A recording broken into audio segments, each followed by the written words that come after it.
Sudah.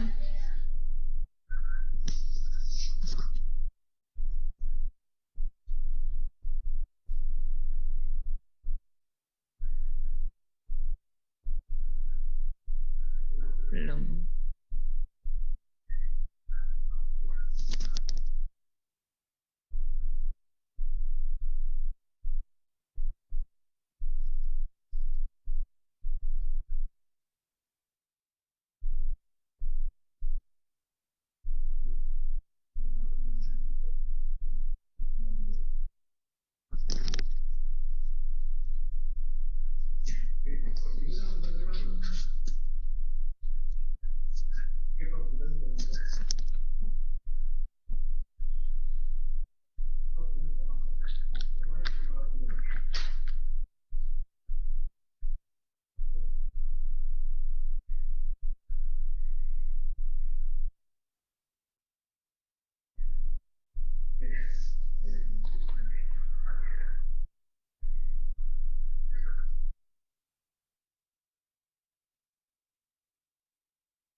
Prodi D4 Demografi Pencatatan Sipil merupakan prodi pertama di Indonesia.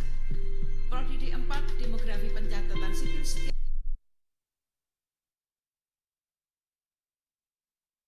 tahun siap menerima mahasiswa baru sejumlah 150. Pelaksanaan perkuliahan mahasiswa Demografi Pencatatan Sipil dilaksanakan di Fakultas Hukum Universitas Sebelas.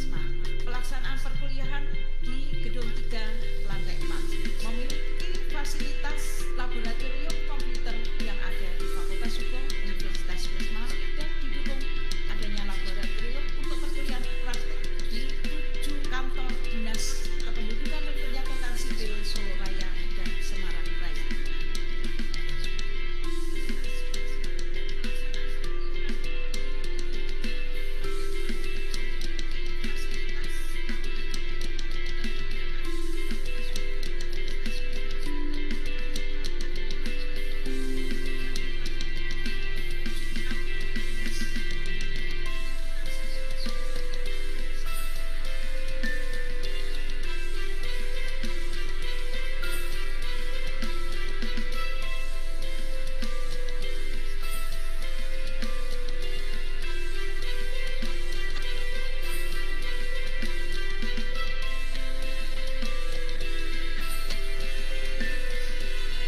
Berbagai agenda untuk menunjang akademik mahasiswa yang dilaksanakan sepanjang tahun dilakukan dengan kuliah tatap muka di kelas serta pelaksanaan kegiatan tridharma perguruan tinggi, yaitu kegiatan pengabdian masyarakat yang bekerja sama dengan Dinas Kependudukan dan Pencatatan Sipil seluruh Indonesia dengan berfokus pada Distrik Capil Solo Raya dan Semarang Raya untuk langsung mengajar mahasiswa di kelas maupun praktek di dinas.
Assalamualaikum, Profesor Yunus.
Nggih.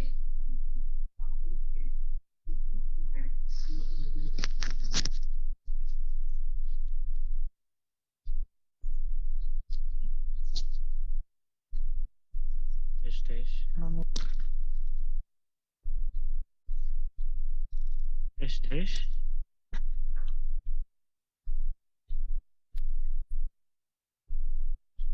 Tes. Sugeng Enjang, Prof. Prof Yunus.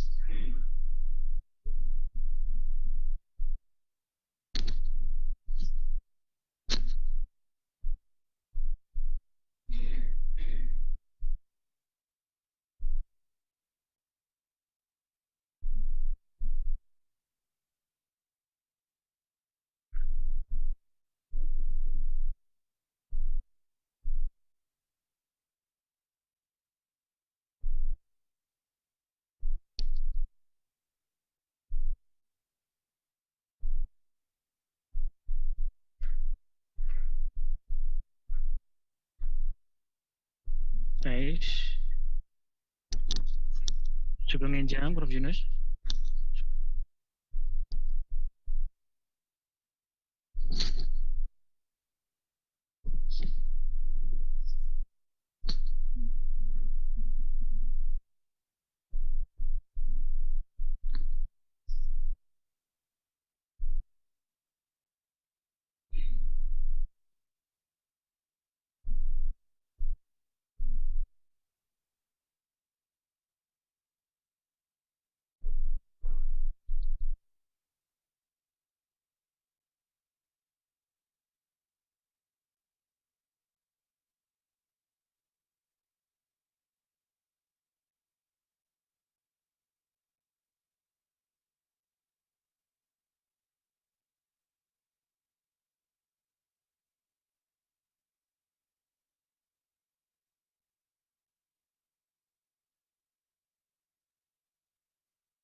May I have your attention as we are about to begin?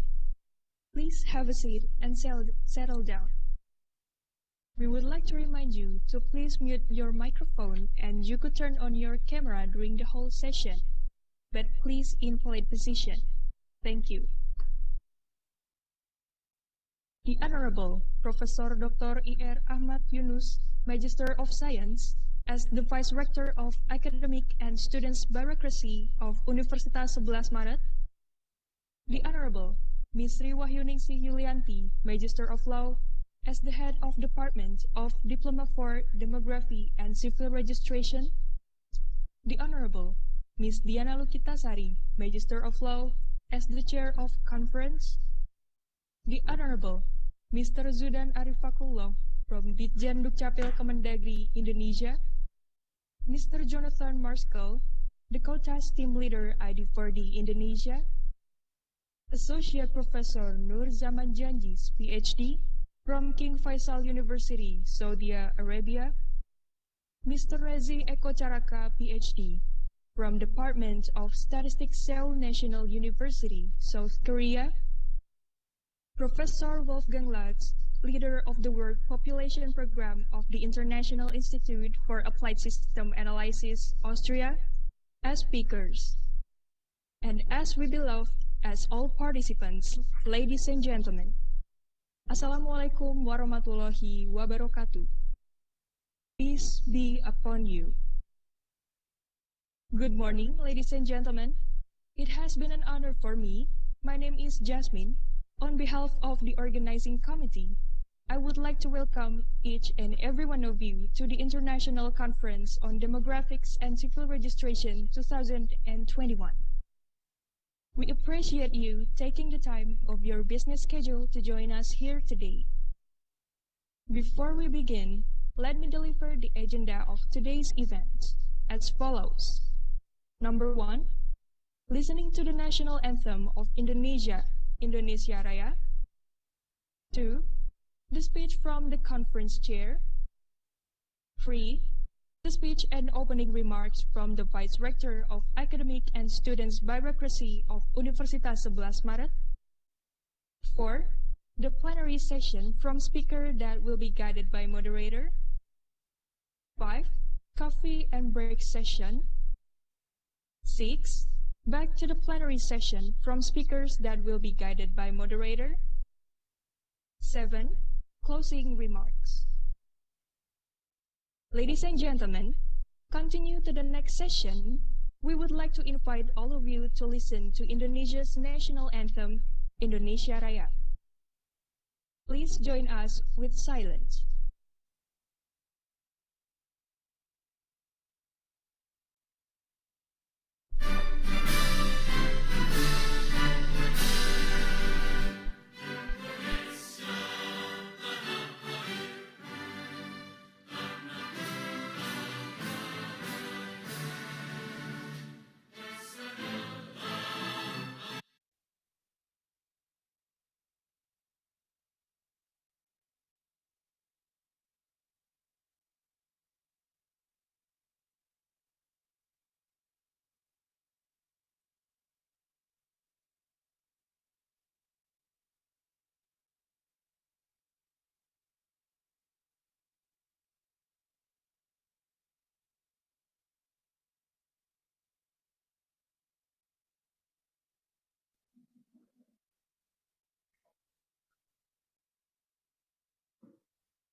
Thank you.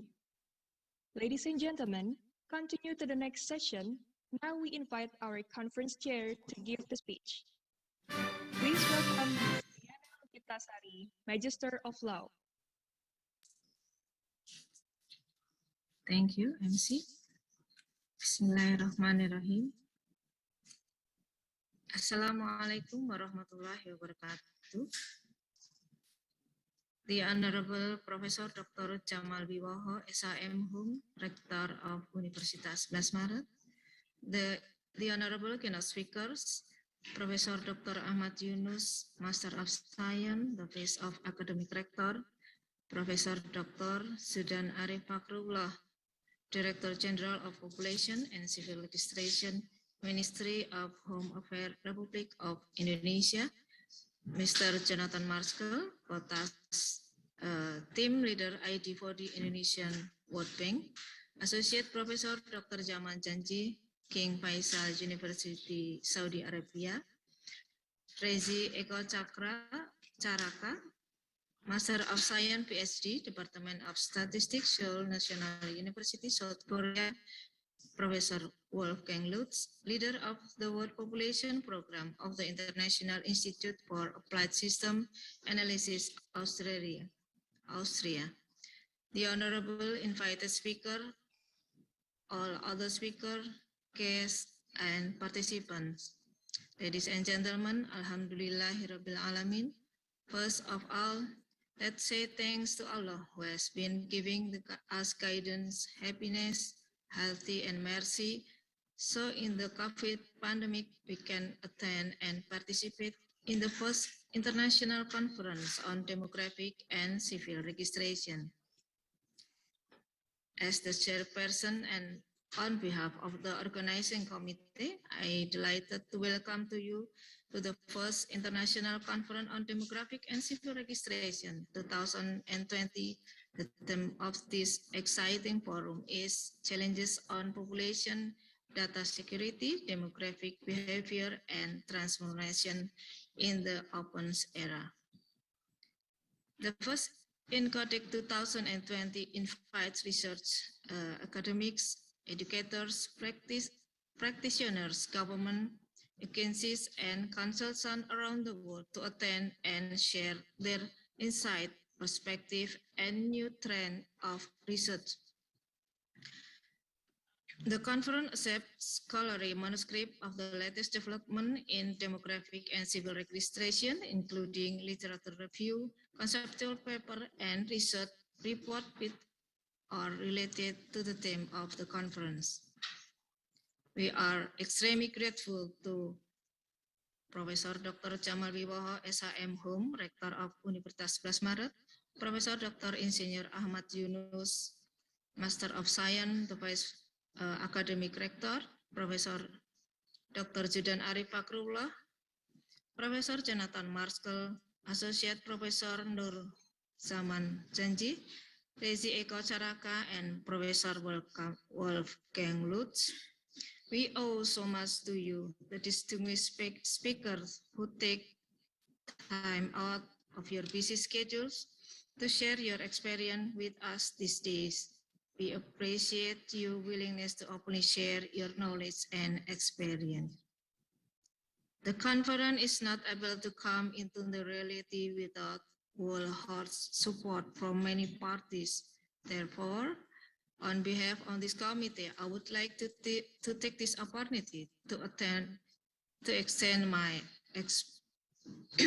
appreciation to the Rector of Universitas Sebelas Maret, the Dean of Vocational College, the invited speaker, paper presenter, reviewer, delegate, and guest participant, and all sponsoring agencies that have supported us to host this conference. In addition, my sincere thanks to my organizing team and student volunteers for their untiring effort to make this conference as memorable one.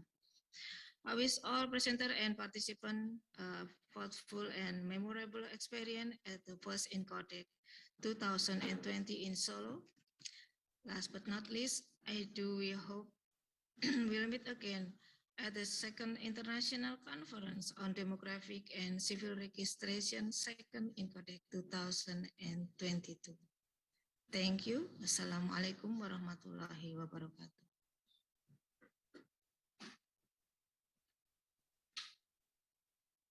Thank you, Ms. Diana, for the great speech.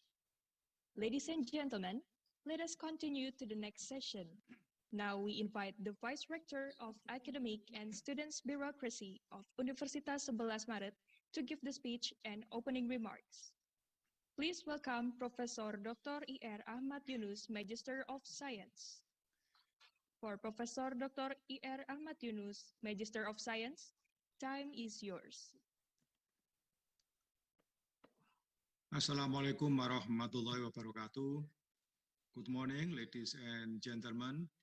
The Honorable, the Rector of University Sebelas Maret, Professor Jamal Wiwoho, SHM, the Honorable, the Dean, the School of Vocation and Vice Dean of Vocational School, the Honorable Professor Zudan Arif Fakhrullah, the Director General of Population and Civil Registration, Ministry of Home Affairs and of Republik Indonesia, the Honorable Master Jonathan Marskell, Co-Task Team Leader of the World Bank's Identification for Development for Indonesia, and Associate Professor Nurzaman Janjis from King Faisal University, Saudi Arabia, and Master Rezi Eko Charaka from Department of Statistics, Seoul National University, and respectable Professor Wolfgang Lutz, the leader of the World Population Program of the International Institute for Applied System Analysis, Austria, and all distinguished guests and audience. On behalf of Universitas Sebelas Maret, and especially for the study program of Demography and Civil Registration Vocational School, we have seen advance in data mining and analytics, not to mention the large increase in computing power and data storage capacity. In order of magnitude, the scope of information available to business, government, individual is getting bigger and bigger. The volume of data storage and generated worldwide is growing so fast that scientists have to come up with a new term, including zettabyte and yottabyte, to describe the flow of data. Society is increasingly dependent on information, which can be processed automatically without human intervention to produce machine function, produce further information or knowledge that can become the basis for machine or action that come from human. Despite this positive progress, however, we also have a big challenge, especially with the issue of personal data protection. Due to the easy access, in some cases, personal data is now at stake. We many times see some occasion when right to privacy have to compete with community collective interests. For example, the case is becoming worse when people are not aware when they share their personal data through the internet. The case of online loan in Indonesia is one of the first examples. Last year in 2020, President Joko Widodo signed the Personal Data Protection Bill, which is currently being finalized by the Indonesian House of Representatives, or DPR. Upon finalization of this personal data protection bill, Indonesia will become the fifth country in ASEAN to implement regulation regarding personal data protection. However, we still have to wait for about 2 years before the bill is really in place and achieve full compliance. Other than that, all government administration in the world are now facing the unprecedented crisis in public health, economic, and cyber security. Among other things, what attracts the public concern is about the collection of personal data and digital contact tracing during the pandemic and the increasing prevalence of foreign cyber attack. Governments are now trying hard to take the necessary action. It is no understatement to say that the ongoing COVID-19 pandemic has changed and is continuing to change our world in many ways. To be sure, the development of technology and law are two important variables in this era. This raises general question about the principle of data protection, whether the legal rule on the data protection are sufficient to protect electronic system users, how the challenge of the data protection are faced, and how the legal rule on the data protection should be designed to optimize electronic system user. Therefore, we believe in this international conference on demographic and civil registration, we can discuss more to get various perspective in solving this current issue. I congratulate all the participants on following the series of events until finish. And by the reciting Bismillahirrahmanirrahim, I hereby officially open the International Conference on the Challenge on Population Data Security, Demographic Behavior, and Transformation in the Open Era. Have a wonderful and fruitful discussion. Thank you. Wassalamualaikum warahmatullahi wabarakatuh.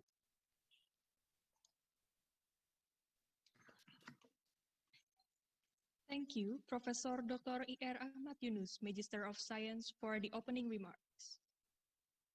Ladies and gentlemen, continuing to the next agenda, which is the plenary session with Mr. Zudan Arifakullah from Ditjen Dukcapil Kemendagri Indonesia as the speaker, with the topic about population and civil registration trend and challenge of Indonesian in the future.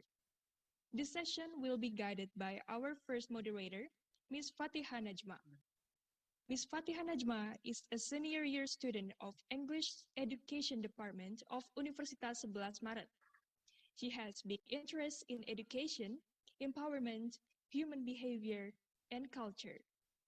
She has several teaching experiences. Some of them are as the TOEFL and English conversation tutor in Max Havelaar English course, as the secondary student English tutor in Bimbelku Study Club, and as English-speaking mentor in Angkasa di Sumarmo Junior High School, Surakarta. She got the first winner of Essay Text category in International E-Learning Essay Competition 2021, the third best essay presentation in International E-Learning Essay Competition 2021, and many more achievements. For the organization, she is currently a coach of Public Speaking Department in Student English Forum, or known as SEF, in Universitas Sebelas Maret. So without any further ado, please welcome Ms. Fatiha Najma. For Ms. Fatiha Najma, time is yours. Thank you so much for the respectful welcome from the MC. Good morning, participants and keynote speakers. I'm Fatiha Nazma. Allow me to moderate the first plenary sessions. In this first plenary session, we have two talks from two keynote speakers. So I see many students here and some of the lecturers and teachers from College of Vocational Studies of Demographics and Civil Registration Sebelas Maret University, Surakarta, Indonesia. I know that you are not patient enough to wait to listen to this talk. So we have two speakers in this sessions. So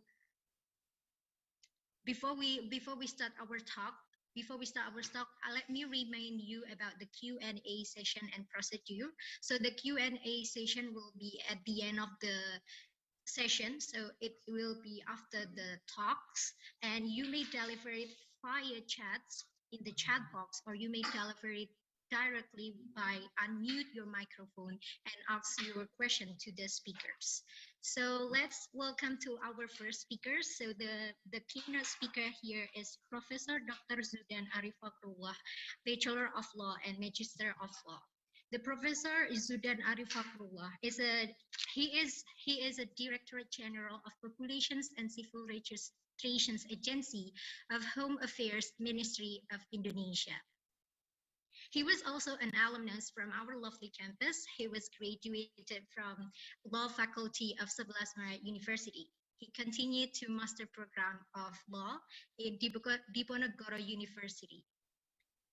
He is also an active coordinator of Alumni Association of Law Faculty of Sebelas Maret University.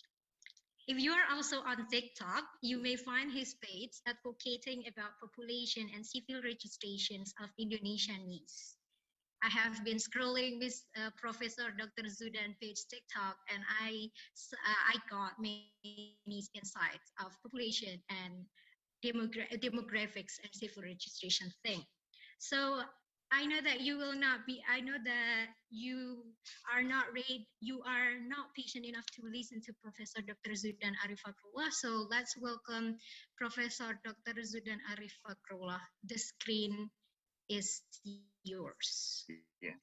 Thank you so much, MC, and good morning, the audience and the honorable people in this morning. Professor Jalmal Wibowo, Directors of Sebelas Maret University, and also Professor Muhammad Yunus, the Vice Rectors, Pak Jonathan Merskel from World Bank, Professor Wolfgang Lutz from Austria, also Professor Alexandro Acquisti from Carnegie Mellon University, USA, Professor Wei-Jun Jin Zhang from Singapore. Good morning. First of all, I would like to ask all of you to give thanks to the presence of greatest Allah Subhanahu wa Ta'ala, who has given us the blessing and guidance. I ask you to deliver greeting and prayer to my beloved Prophet Muhammad Sallallahu Alaihi Wasallam. Ladies and gentlemen, I would like to talk to you about the progress of administrasi kependudukan Indonesia, and we call the progress of population and civil registration, challenges and trend in the future. Let me to share our presentation. Moderator, can you give us a host? All right, so please to the committee to give maybe to your meet friend Mr. Zudan. as host.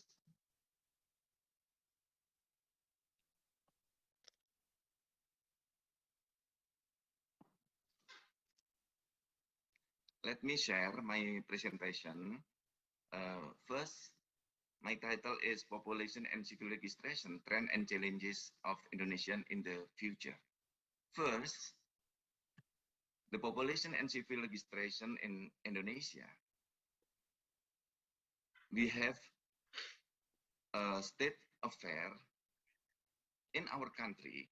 The government should provide legal protection and legal certainty to all Indonesian citizens by providing complete, prompt, and free resident document. Our services, no charge, free, and we work as a government must be present to the door of the house to provide adminduk services. And our ideology in public services in adminduk, in population and civil registration, we call making the people happy. Pak Jonathan is very familiar with our ideology, how we can making the people happy. And the objective of adminduk in Indonesia, we must provide valid identity for the president, provide national population data information, and also provide population data as basic reference for other related sectors. And so we protect civil right of status of the resident. And also now we implementing nationwide and integrated order of adminduk. In our country, adminduk is not a basic services, but adminduk services is a foundation for all public services. When the people is not have not the document, they very difficult give and get the public services in Indonesia. What is our challenges? Indonesia is very big country. We have 4 big challenges. Pertama, the first about human capital. Very different quality in adminduk in Indonesia.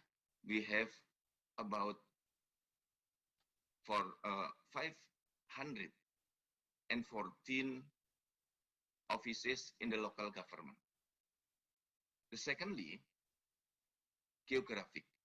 We have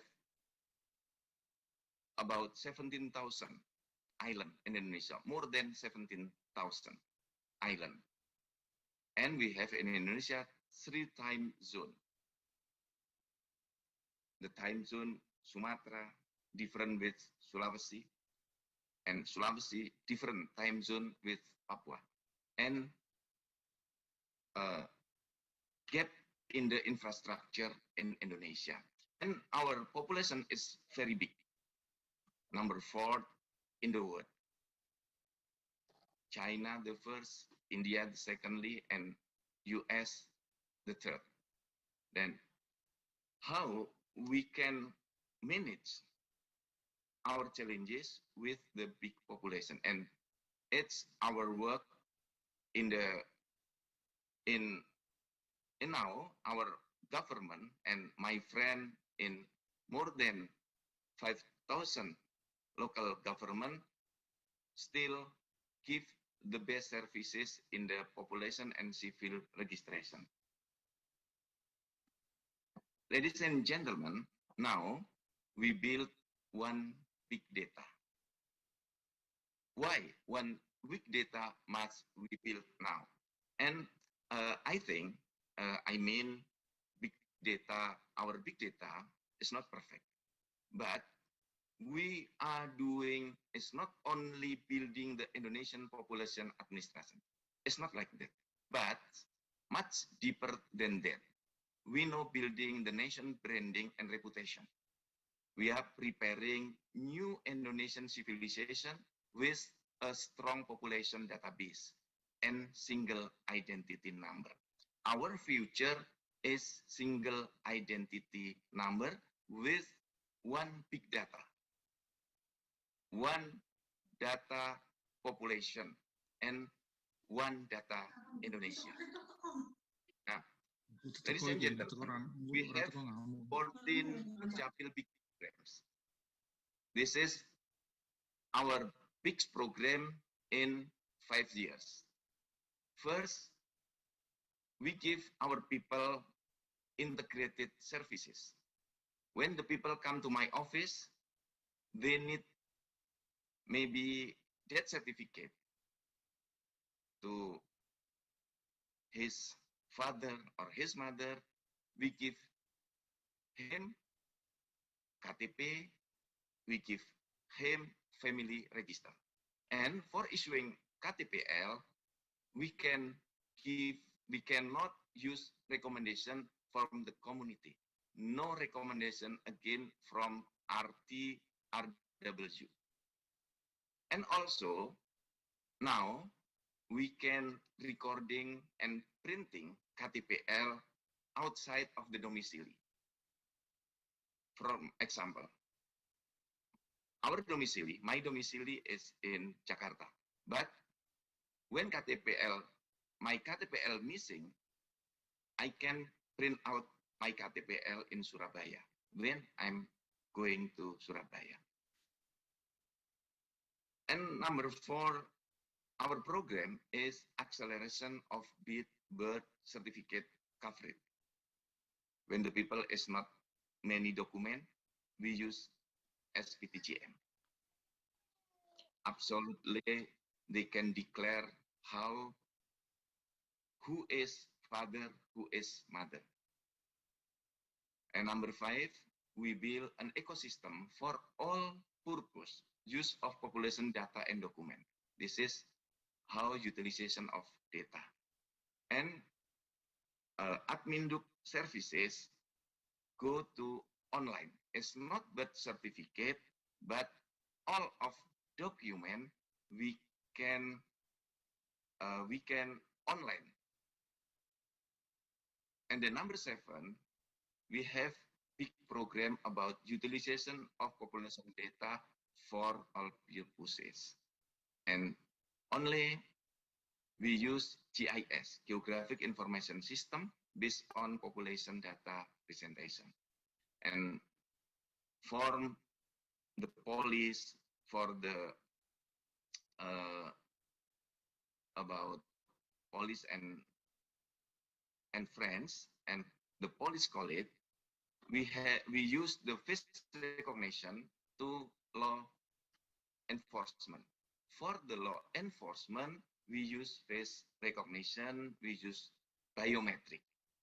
And now, with support with Pak Jonathan Meskel from World Bank, Dukcapil still go to digital with digital signature and digital ID. Dukcapil also cooperation with Sebelas Maret University to establish of the UN University in Sebelas Maret Bachelor program to prepare Dukcapil's human resources. And also we have the affirmative services in Adminduk, affirmative action with mobile services. And we use now about identity for all ages, for the junior and for the senior, KTPL and Kartu Identitas Anak. Ladies and gentlemen, in our work, we have 3 important milestones. From I'm to be the DG at 2015 and still stable working in at 2016. We create core value. Core value is how we develop standard for work culture and moral all of our staff in Indonesia. Excitement, initiative and innovative, passion and passionate, and also adaptive and trustworthy. We call our core value is Dukcapil Bisa. We declare in Jakarta. Until now, Dukcapil Bisa is our standard in our work. This is our culture and our moral character.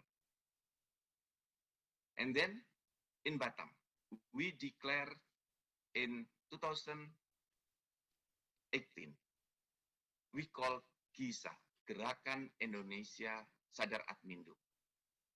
This is one movement to build an ecosystem that's aimed to increase population data accuracy. And the latest at Makassar, 2019, we call Dukcapil Go Digital. Dukcapil Go Digital, how we services our people and increases convenience by using digital signature, blank or white paper. Our people can self-print it, Adminduk document, and we call Anjungan Dukcapil Mandiri. This is our 3 important milestone and how we can give our people services. And then our people feel happy with our services. Ladies and gentlemen, in the 5 years, we have about 12 new population administration policy. This is big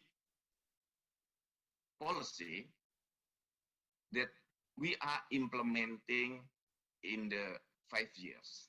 5 years from the 2015 until now. First, shifting paradigm.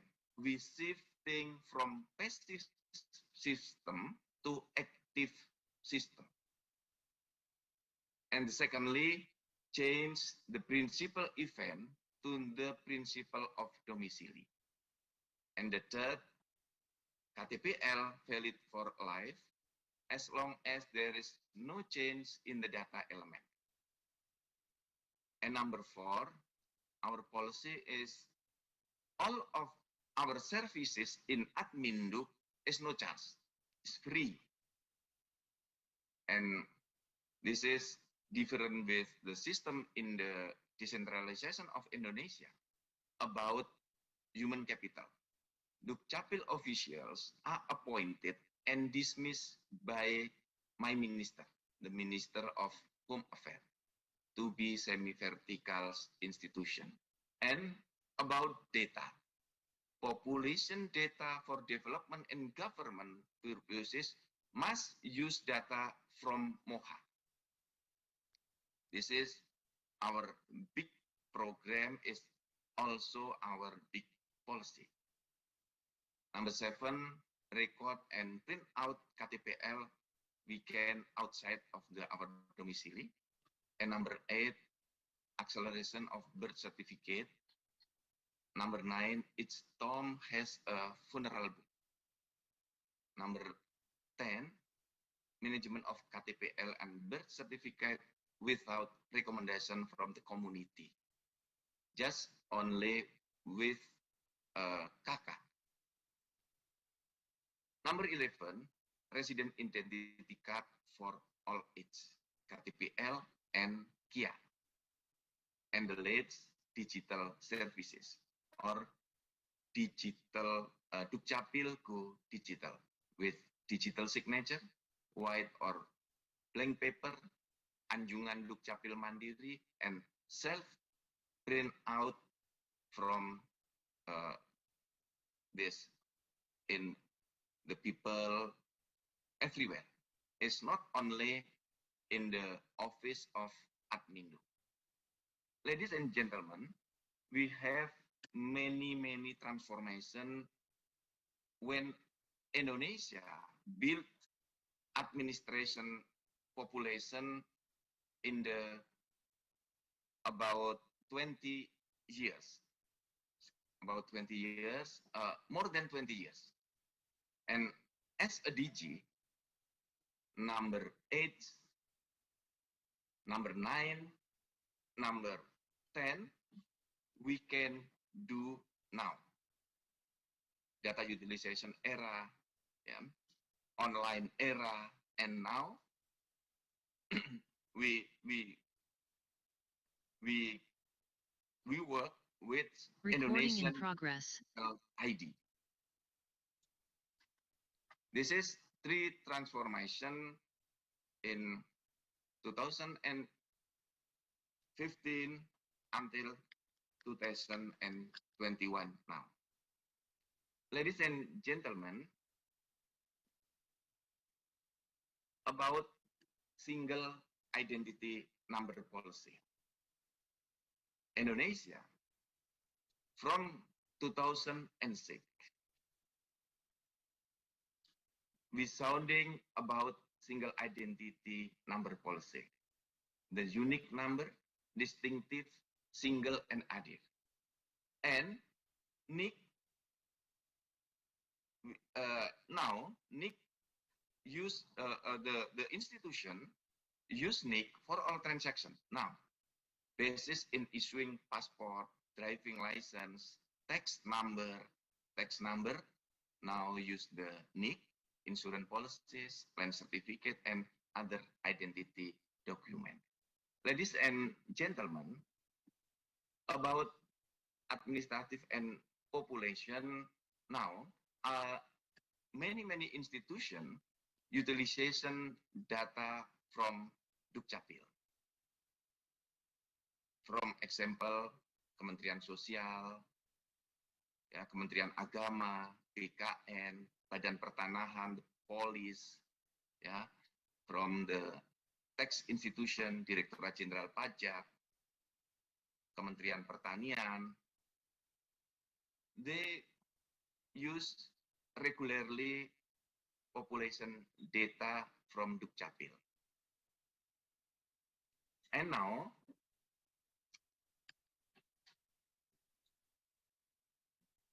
we have many innovation how to services our people with digital signature, white paper.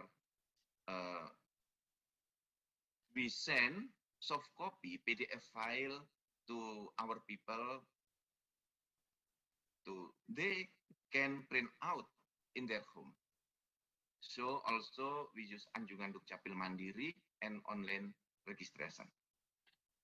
All of our services is how we can give our people services, the best services, and our people making happy. Ladies and gentlemen, I think I can finish our presentation. I'm so very sorry if many mistakes, and thank you. Wassalamualaikum warahmatullahi wabarakatuh. Thank you so much for Professor Dr. Zudan Arif Fakhrullah for giving insightful speech. So from what I get is now Indonesia is the challenge behind population and civil registration is that we are the fourth most populated in the world. If we make a big data, it will be so challenging, but Dukcapil is trying their best to make this our data go to digital. So we don't need anything to do in office like in the old days, but the new era of right now, we have everything in our hand, or you register about your demographic data digitally.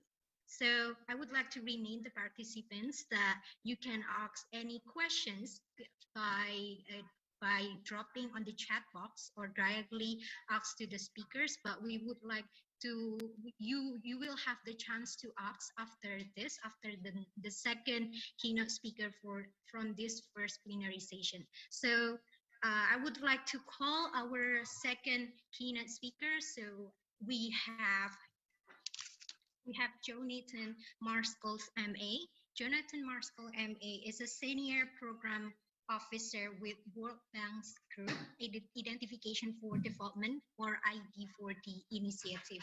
He is currently based in Singapore, and he got his bachelor degree from his home country campus, Macquarie University in Sydney, and he holds a Master of Arts in International Political Economy from King's College London.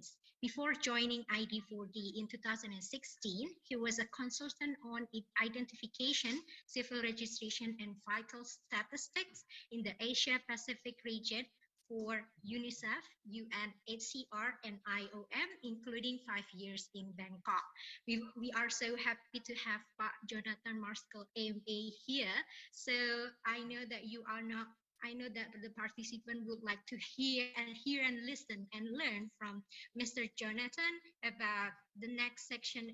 The next session, we will talk about harnessing Indonesia's demographic dividend, opportunities and challenges. So to Mr. Jonathan Marskell, MA, the screen is yours. Thank you, Ibu Fatiha. Can you hear me well? And can you see my screen? Perfectly. Fantastic. Thank you. Selamat pagi, everybody. Good morning from Sydney, Australia. I'm home currently. I want to start first by acknowledging Ibu Diana, the conference chair, and Professor Dr. Jamal, the rector of UNS. And of course, it's an honor for me to speak after my dear friend, Professor Dr. Zudan. And I think a lot of the things that Professor Zudan presented show the great progress that has been made with population and civil registration over the last 5 years under his leadership. And a big congratulations to Dukcapil for that great progress. I'm going to present an international perspective. It was mentioned in the opening how data is the new oil, and really to take advantage of that population data is going to be essential. Now first, it's important to know, why does ID or population data matter for development? So the World Bank estimates that there's 1 billion people around the world who have not been registered and lack proof of their legal identity. Fortunately, in Indonesia, that amount is small, but there's other countries around the world where there's a large amount. But many more have an ID that perhaps they can't use in this digital age. For example, it's not secure, it's not verifiable, it may just be a piece of paper. And in fact, we've seen some estimates that number is as high as 3.5 billion, which means that there's 4.5 billion people who do not have an identity that is fit for purpose in the digital age. Therefore, they face barriers accessing services and the opportunities that are being created by our shift to digital economies and digital societies. And of course, you may have heard that there is the SDG target 16.9 to provide a legal identity for all by 2030. So very briefly about my program at the World Bank. The reason why we're working on identity and population data, I mean, it's been mentioned how important this is for development, but really as middle-income economies like Indonesia transition to digital economies, digital societies, this is going to be the key for harnessing the benefits, including to promote socioeconomic inclusion, financial inclusion, targeted social assistance benefits, etc. And so we're working in more than 45 countries, including Indonesia. We have a partnership with Dukcapil, and we're providing financing in around 35. We publish research, and I encourage you to visit our website. I'll post the URL in the chat. And we do convening. And in fact, Ibu Sri Mulyani, the Minister of Finance, is on the ID4D High-Level Advisory Council, along with the Managing Director of the World Bank, who is also Indonesian, Ibu Mari Pangestu. So it's important to also see how identity systems evolve in economies. Now, you'll see here on the vertical axis is the value of identification, the value of the transactions that and the benefits of transactions that use identity. On the horizontal axis is the number of transactions. So you've got the value and the volume. And you'll see in the first third, let me just see if I can get a,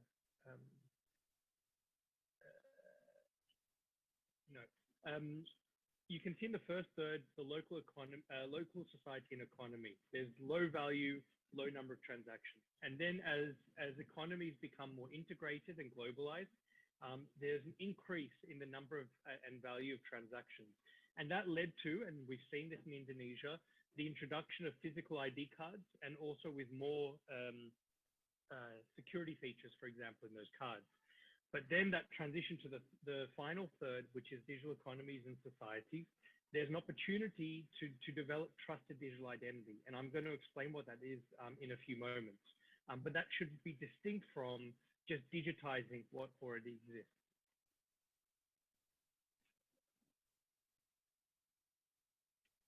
Let me see if I can choose a laser. Okay.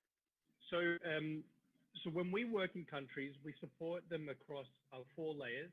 For all countries, you'll see that bottom layer of institutional and legal enablers and safeguards.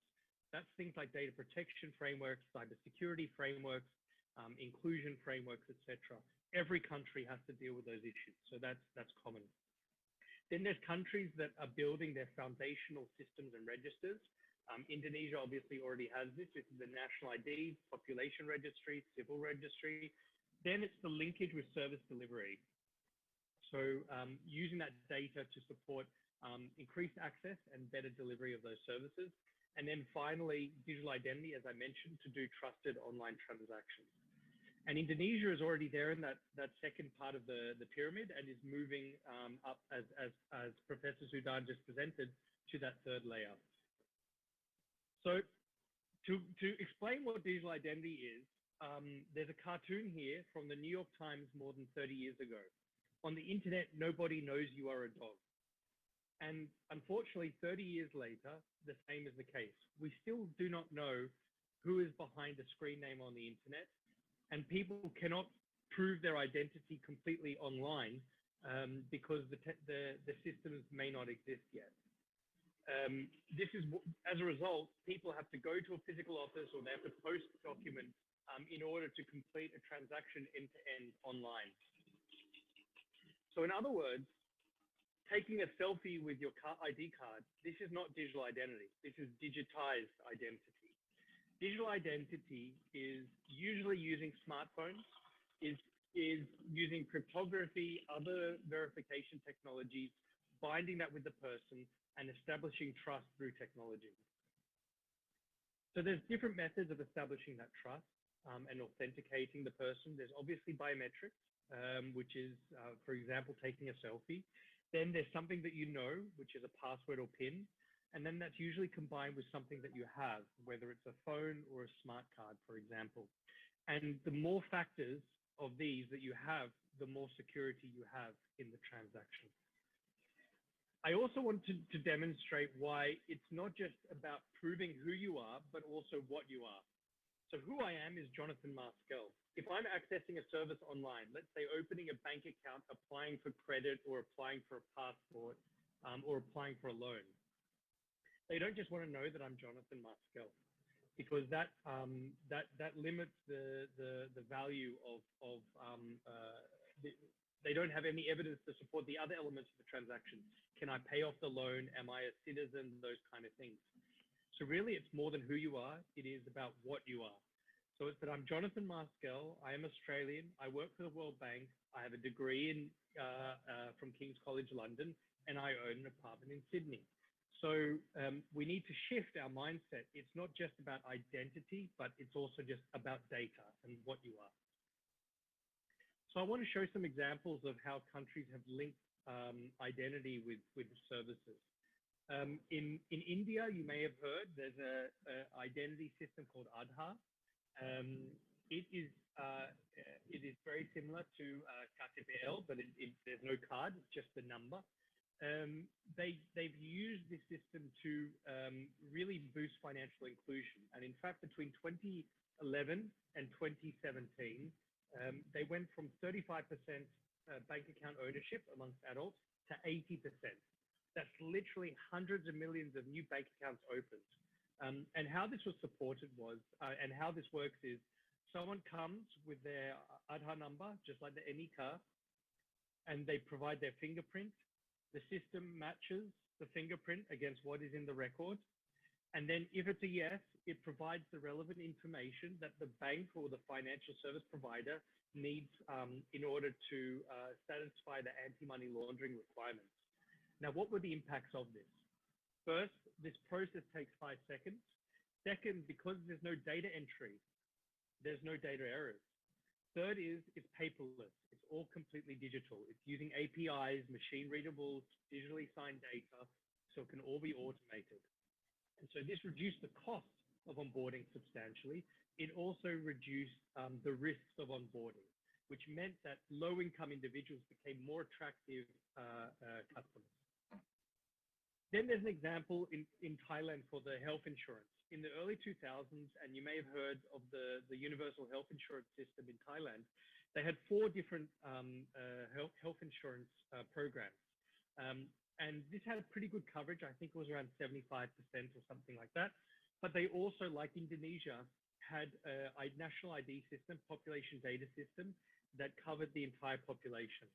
So what they did was they simply just said, okay, because the ID number was in all of these systems, just like what Professor Zudan presented about the single identity number, they could cross-check and see, okay, who is in multiple systems and who is not in any system. And anyone who had an ID number and wasn't in any of the 4 existing programs, they were automatically enrolled in the universal coverage scheme, which meant that they were able to do subsidized health insurance. And this allowed the government really to more efficiently allocate the limited resources that they have, because they can subsidize more heavily the healthcare for low-income individuals, whereas you know, for people who are doing voluntary payments, civil servants, they had less subsidies. Similarly, in Thailand, in 2016, they were rolling out a new program for government-to-person payments for poor individuals. So they developed the ability for people to apply. They verified the identity against the national ID system, and then they checked if this person paid tax, what's their income, or if they're already receiving benefits from the farmer subsidy program. And as a result of this checking, they actually eliminated nearly 10% of the applicants in 2016, which saved them between 30 and 60 million US dollars in loss in fraud. I'm not going to talk about, well, this one actually is quite relevant. So also what they've done in India with the Aadhaar system is to clean up the registries of social assistance beneficiaries. So it's the same process. You provide your Aadhaar number, fingerprint, it's matched, and then the system provides an Aadhaar token, which is used to uniquely identify that person within the beneficiary database. And then this allows the government then, anyone who didn't have a new token in their record, either they were deceased or they were a fake beneficiary. And this allowed them to clean up a lot of ghost, deceased and duplicate beneficiaries.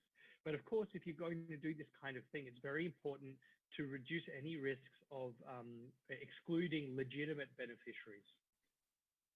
Then coming back to Thailand again, in response to COVID-19, the government launched a program to support informal workers, the motorcycle taxi drivers, the hospitality workers, etc. Because the economy had shut down, they were no longer earning wages, so the government established this website. And it used the national ID system as part of the application process, which again, it automated the process. And it also allowed them to cross-check if somebody was already receiving benefits. So you'll see here, they had the ID numbers, the single identity number. They checked if this person was already receiving benefits from the social insurance agency, from the farmer subsidy program. They checked if they were paying income tax, for example, on a formal salary. And they also checked if this person was a civil servant. And they could do this, cross-check, and immediately eliminate anyone who was ineligible. Then in Thailand as well, and similar to India, you can link your bank account to your ID number. And that means that all the government needs is your ID number, and they can make the payment direct to your bank account. So that it only took a few days between when you would apply online to when the account, the money was deposited inside your bank account. So to demonstrate some of the value, Estonia and Singapore are some of the most advanced countries when it comes to digital identity.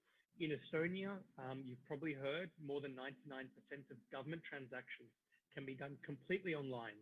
And this is enabled through digital identity, digital signatures, and the X-Road, which links all the different registries that the government has, the health registry, with the education registry, with the income tax registry, so that, when you apply for something like a subsidy, like a loan, this information, the citizen doesn't need to provide it. They just provide their ID number and the data is pulled from the relevant sources and with the consent of the individual.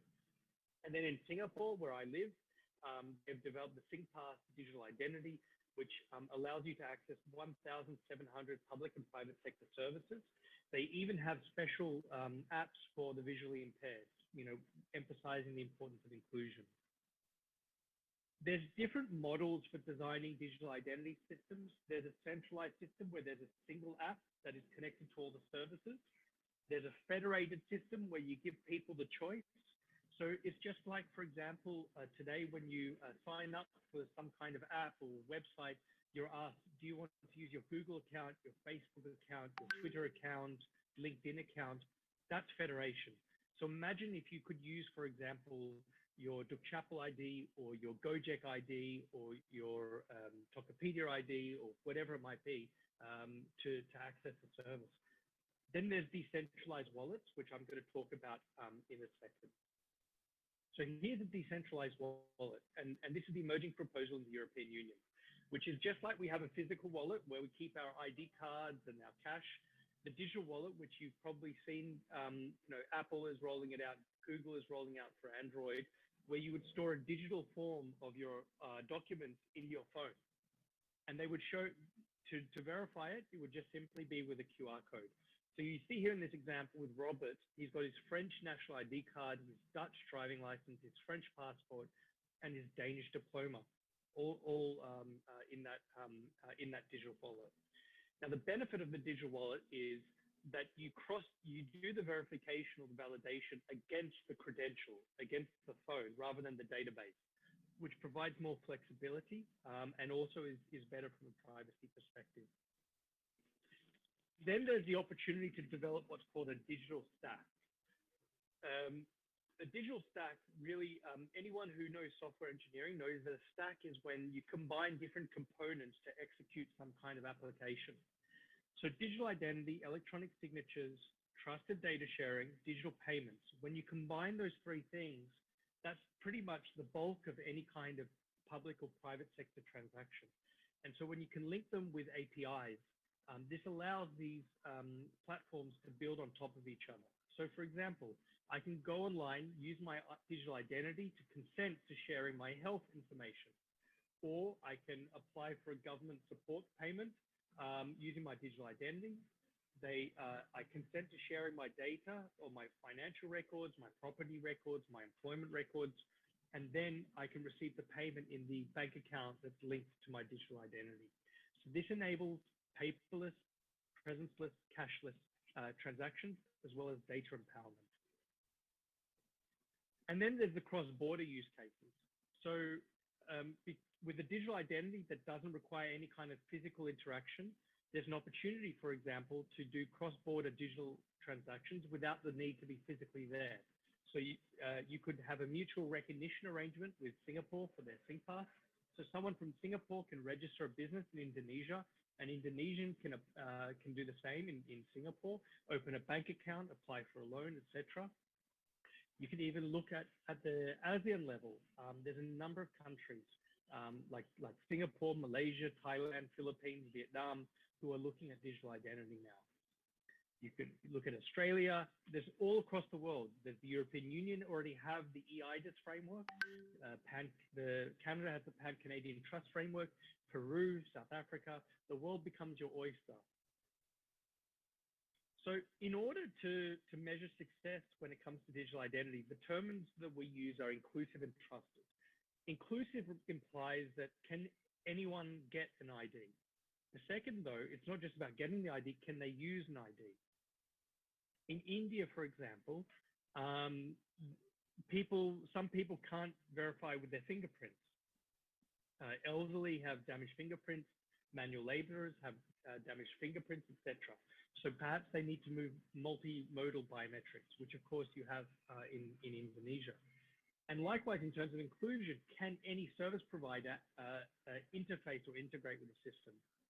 And then when it comes to trusted, does it allow fully end-to-end transactions? Or is at some point of the process, does someone have to physically submit a document or post a document or do something else? Then is the personal data protected? How secure is the system? And is the public confident that this system and the data it is generating will not be misused? A group of organizations have come together to develop 10 principles for good ID. You can access them at www.idprinciples.org. The World Bank is part of this, but you'll see many other organizations here. I'm not going to go through all the 10 principles, but the themes that they cover are inclusion, design, and governance. And it generally refers back to the inclusive and trusted elements I mentioned earlier. Then I know this is a key theme for this conference, which is around security and data protection. It's very important to have what's called a techno-legal approach, which is that you simultaneously develop the legal safeguards and the technical safeguards to ensure the security of information and to promote data protection. When it comes to the legal framework, you have the enablers, which provide the legal mandates, they create the institutions, etc., and then the safeguards on data protection, cybersecurity, cyber crimes, etc. Then when it comes to technical elements, it's not just ensuring the security of your systems, but being very intentional about how the system is designed. And what that's called is privacy or security by design. Some examples of that are here. Minimal data collection. The less data you collect and use, the less is the risk, right? The most secure data is the data that is not collected, okay? So really minimizing to what is absolutely needed. Data that's not needed, don't collect it. It may be interesting or useful, but don't collect it. Then data encryption, this goes without saying. A transparency portal allows citizens to log in and see who has accessed their data, when and why. The UIN, randomized identity number, so that you can't profile an individual based on that. Tokenization of the unique identifier. So I mentioned earlier, a token is like a mask. It links back to the permanent ID number, but the token is temporary. So it allows the citizen to verify their identity. It allows the service provider to establish the uniqueness of an individual, but also it allows that token to be recycled or replaced if there's any kind of data breach.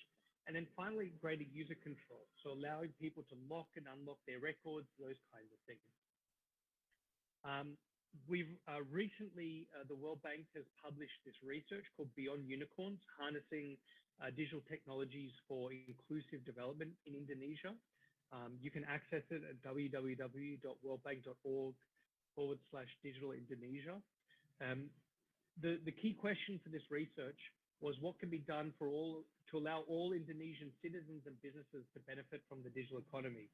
And we were very pleased and honored to have Professor Zudan grace our webinar yesterday to share his perspectives, as well as Ibu Rini from Deputy Minister for Men-Pan-RB, Pak Setiaji from the Ministry of Health, and the private sector. And there's three broad recommendations. Make the digital economy work for all. Use digital technologies to upgrade government services and improve digital connectivity and universalize access to the internet. And one of the key recommendations under that second part is to launch a national digital ID initiative for Indonesia. And we're very pleased to be working with and supporting Duk Chapel and the Ministry of Home Affairs on this important agenda. So finally, in terms of my key messages, Indonesia is in a really strong position. It has a good population and civil registration system, and this can be a foundation for developing inclusive and trusted digital identity to really take Indonesia's digital economy to the next level. So we would encourage the launch of a whole of country effort. It's not just one agency, it's not just government, it's the private sector, it's academia, it's civil society, etc., and regulators. Focus not just on who you are, but what you are, so digital identity and data. Develop a digital trust stack that links data, identity, and payments, strengthen data protection and cybersecurity. And I'm very pleased to note that it looks like the personal data protection law will be passed soon. And finally, especially considering Indonesia next year will be chairing the G20, there's an opportunity to promote cross-border interoperability of digital identities, including not just G20, but at the ASEAN and APEC level. That concludes my presentation. Thank you so much. Terima kasih. Thank you so much for Mr. Jonathan Marskell for giving the insightful talk. So from this talk, I learned that, well, on the internet, nobody knows your talk, but Mr. Jonathan Marskell explained about digital identity is not who you are, but what you are with that. And behind opportunities, there must be many challenges. But with this challenge, we can build many opportunities. Let's say data security, and then this digital identity can, the core value is inclusivity actually. So we need, Indonesia also need to cooperate with Asians. So I have Mr. Jonathan Marskell and Professor Dr. Zudan Arifakrullah to give the Q&A session. We now entering the Q&A session. Anybody would like to ask some questions? If you don't have, I don't see any question on the chat box, you may unmute your microphone and directly ask to the speakers. All right, I see one question. Let me read first. Okay. So the question is directed to Professor Zudan. Professor Zudan, are you there?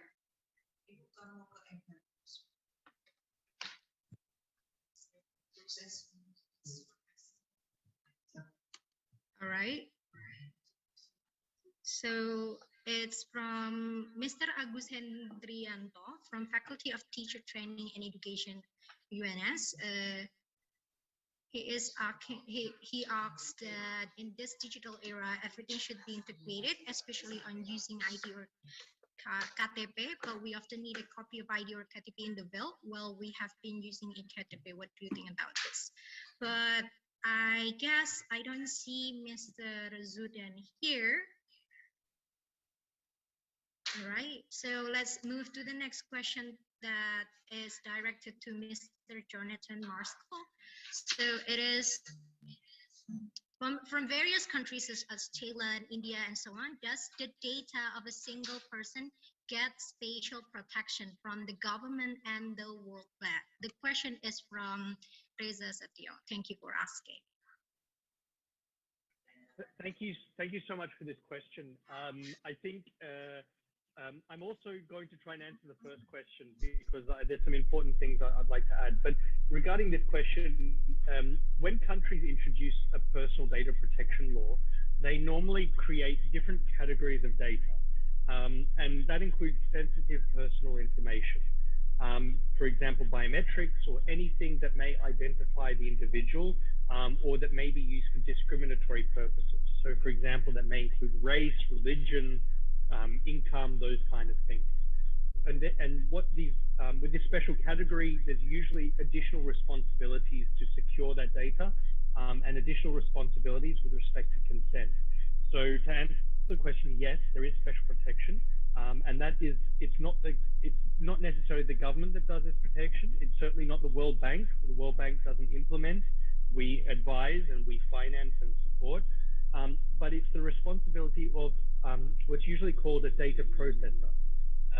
The data processor is, or data controller, as those terms imply, those are the people that are involved in collecting and managing that data. So if it's a bank, they're the data processor. If it's Dukcapil, they're the data processor. On the first question, just very quickly, because we see this in many countries, that they introduce beautiful identity systems with a beautiful ID card, lots of features, but it takes time because actually technology is not the solution. The solution is cultural change, it's changing behavior, etc. And so there needs to be a lot of legal, social, cultural reforms in order to reduce these requests to to photocopy and sign these kind of documents, because these are legacy issues. Also, I think what's important is, in terms of the legal framework, is because part of the reason why we see, I know this from Thailand when I lived there, part of the reason the bank wants you to sign all the documents and photocopies, etc., is because the bank official that I'm working with in the branch, they don't want to be in trouble. So being very clear with the legal framework, what the risks are, what the accountabilities are, and discouraging unnecessary paperwork is key. Thank you, Ibu. All right, thank you for answering. From Mr. Reza, Mr. Reza Setio, do you have any more follow-up questions, or is that enough?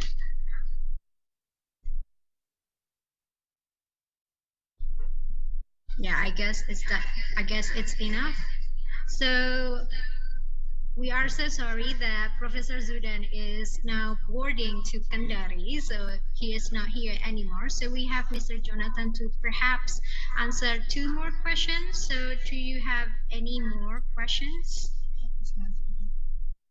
Oh, there is Mr. Agus raising his hand. All right, you may unmute your microphone to ask to Mr. Jonathan Marskell directly. Thank you, Fatiha. Good morning from Indonesia, Jonathan. Thank you for the very insightful presentations. And I'm happy that you raised the issue of cultural shift here. So in our cases in Indonesia, many parties are even collecting the data from people. So probably my point is that we need to educate people about the data security.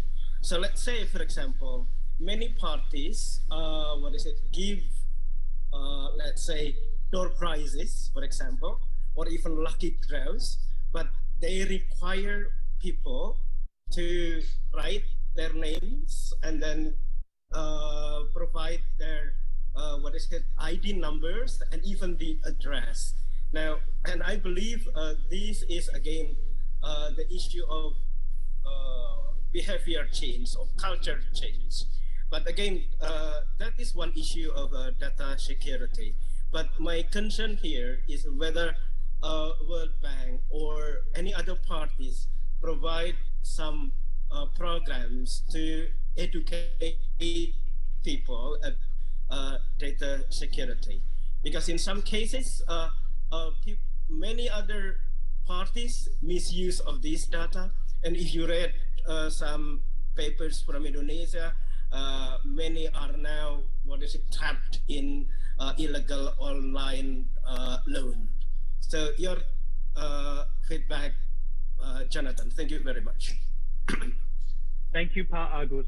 This is a very important issue. And you touched on something that we see in many countries where data is unnecessarily collected. And like, for example, why do you need to provide your ID number in order to enter a lucky draw, right? Or even, you know, when I visited Indonesia, it's quite interesting. Every building I enter in Jakarta, they request my ID card. And so I immediately lose control of this data there. They may take a photo of it or whatever it might be. And really, what's the purpose of this?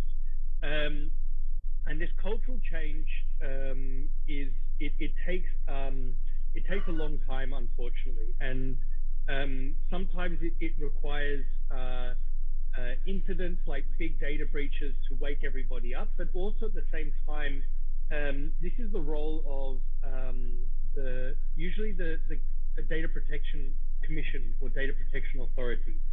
In Indonesia, this does not exist, right? Because the Personal Data Protection Law hasn't become law yet. But we see in other countries, like I really enjoy the work of the Philippines National Privacy Commission to educate the public. And it's not that they just do the education themselves, they develop the materials, and it goes through the universities, it goes through the schools, it goes through the local governments. They use these materials so that citizens know their rights, and the people who are collecting the data know their obligation, right? And so it takes time though for these things to evolve, and I hope with Indonesia, the bill becoming law, the Personal Data Protection Bill, I hope that there will be a strong authority established. In terms of what the World Bank does, this year our flagship report, I forgot to mention this, our flagship report was called, which is called the World Development Report, is about data for better lives. And the recommendation is for a new social contract for data, because there's incredible value, but also incredible risk. And so to balance that, there needs to be a social contract between all parts of society, government, all levels of government, citizens, civil society, etc. We provide advice. We also are scaling up our support to countries in terms of the investments in data protection and cybersecurity. And I know this is something that we're very interested to do more of in Indonesia. Obviously, our partners are with the government. We're working with Dukcapil and hopefully, in a position to support more of these great programs. And as part of that will certainly be more support on data, raising citizen awareness of data security, data protection. All right, is it answered the question? It does. Thank you very much, Jonathan. But what is it? I'm expecting more, let's say, encouragement or more push from the World Bank to countries like Indonesia. I believe this is not only Indonesia who are still in this level. So I'm afraid that people are exposed with technology, but they are not ready with the culture change or the change of their behaviors in terms of using personal data. Thank you very much once again, Jonathan Marsko. All right, thank you so much, Mr. Agus. So I give one more chance for everyone to ask question. Is there anyone who would like to unmute your microphone and ask to Mr. Jonathan directly?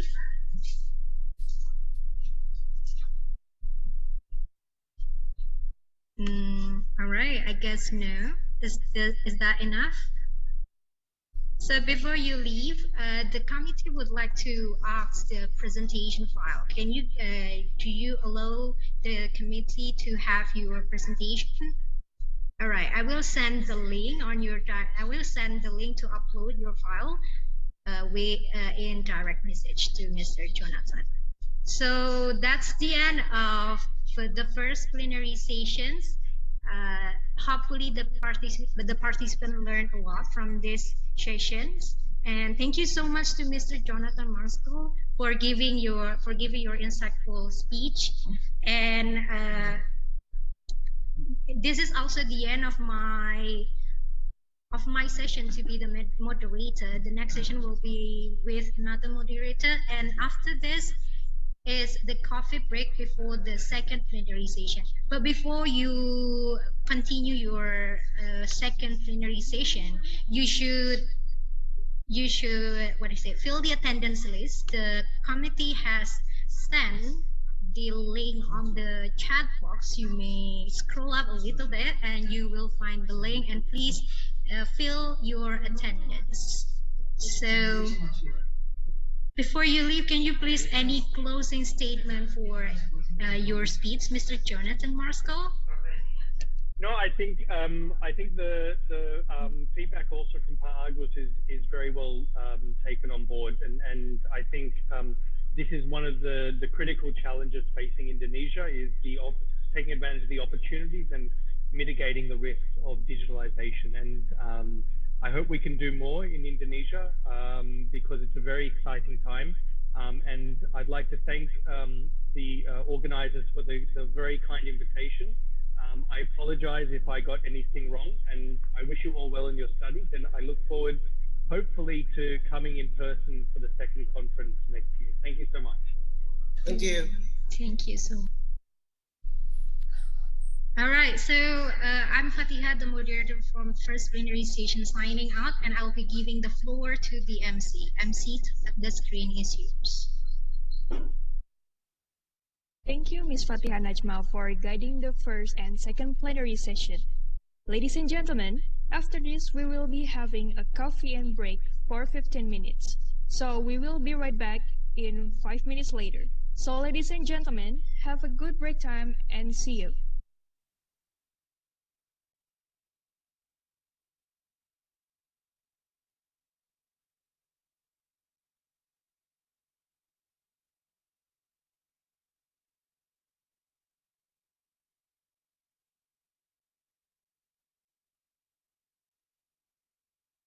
Pardon me, ladies and gentlemen. So the coffee and break session will be ended in 30 and in 13. So we'll be right back in 13. Thank you.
Semakin banyaknya tantangan inovasi dalam hal administrasi kependudukan dan pencatatan sipil, maka diperlukan tenaga ahli yang profesional dan kompeten dalam bidangnya.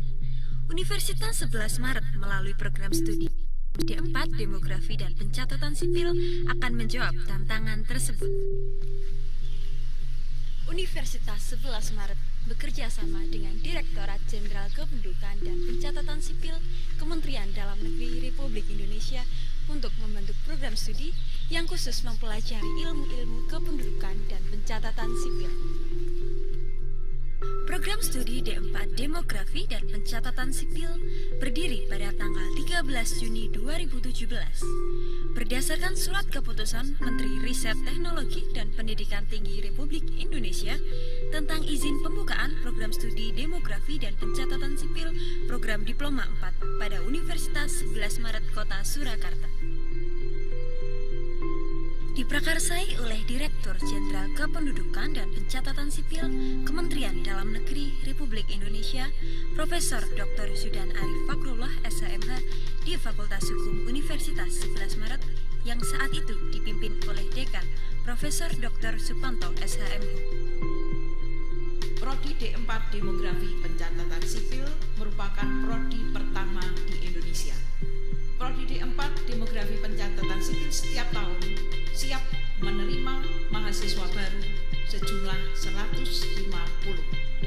Pelaksanaan perkuliahan mahasiswa Demografi Pencatatan Sipil dilaksanakan di Fakultas Hukum Universitas 11 Maret. Pelaksanaan perkuliahan di Gedung 3, Lantai 4 memiliki fasilitas laboratorium komputer yang ada di Fakultas Hukum Universitas 11 Maret dan didukung adanya laboratorium untuk perkuliahan praktek di 7 kantor dinas kependudukan dan pencatatan sipil Solo Raya dan Semarang Raya.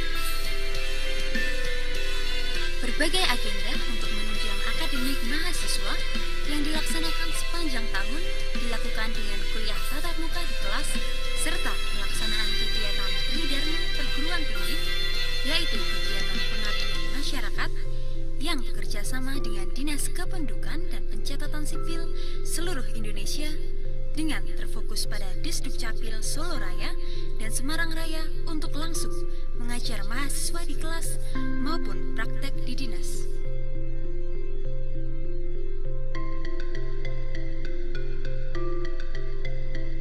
Selain itu, bertujuan agar masyarakat mendapatkan pemahaman terkait kebijakan pemerintah pusat dan pemerintah daerah mengenai kependudukan, antara lain meliputi sistem administrasi kependudukan dan dokumen pencatatan sipil.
Demography dan Pencatatan Sipil adalah tempat yang tepat bagi kalian yang ingin menjadi aparatur profesional dalam bidang kependudukan dan pencatatan sipil yang mampu bersaing di tingkat nasional maupun internasional.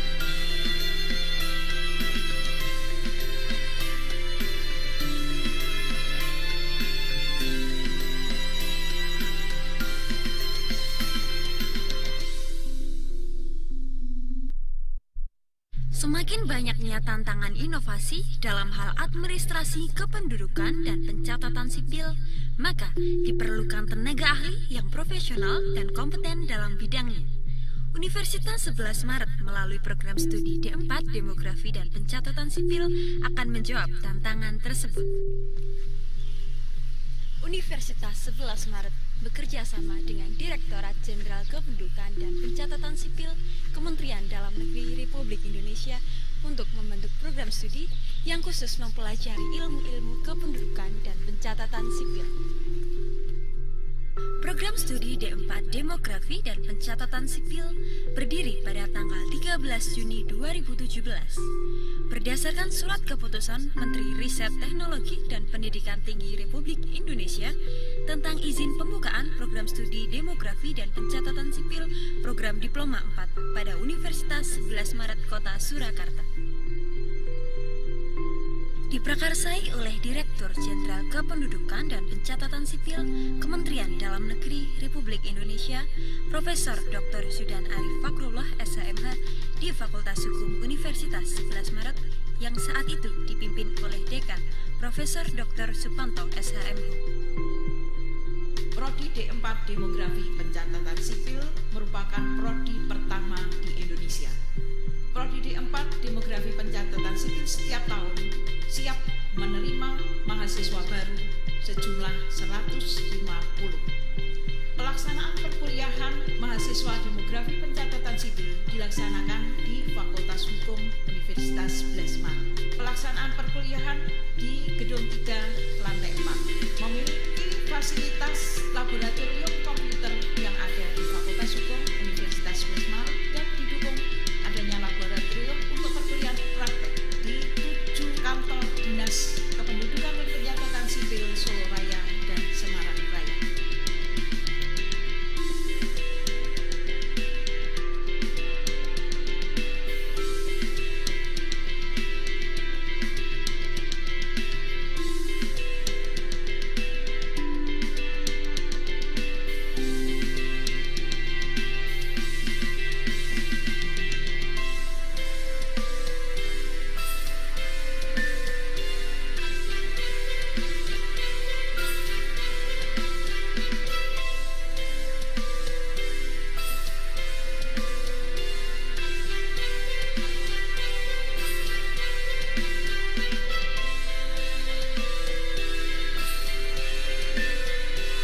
Berbagai agenda untuk menunjang akademik mahasiswa yang dilaksanakan sepanjang tahun dilakukan dengan kuliah tatap muka di kelas serta pelaksanaan kegiatan tridharma perguruan tinggi, yaitu kegiatan pengabdian masyarakat yang bekerja sama dengan Dinas Kependudukan dan Pencatatan Sipil seluruh Indonesia dengan terfokus pada Disdukcapil Solo Raya dan Semarang Raya untuk langsung mengajar mahasiswa di kelas maupun praktek di dinas.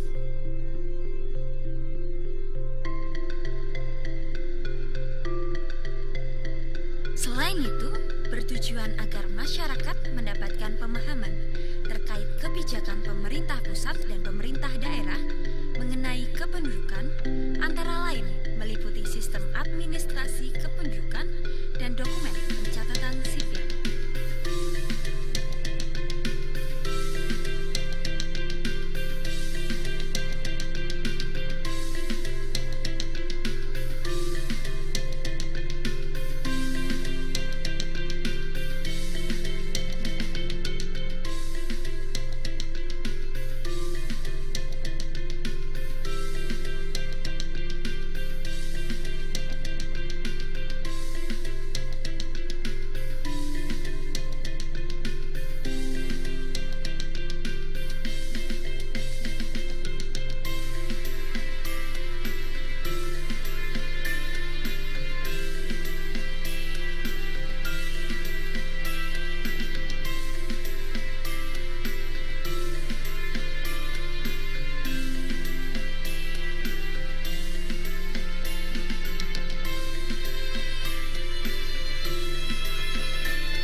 Demografi dan Pencatatan Sipil adalah tempat yang tepat bagi kalian yang ingin menjadi aparatur profesional dalam bidang kependudukan dan pencatatan sipil yang mampu bersaing di tingkat nasional maupun internasional.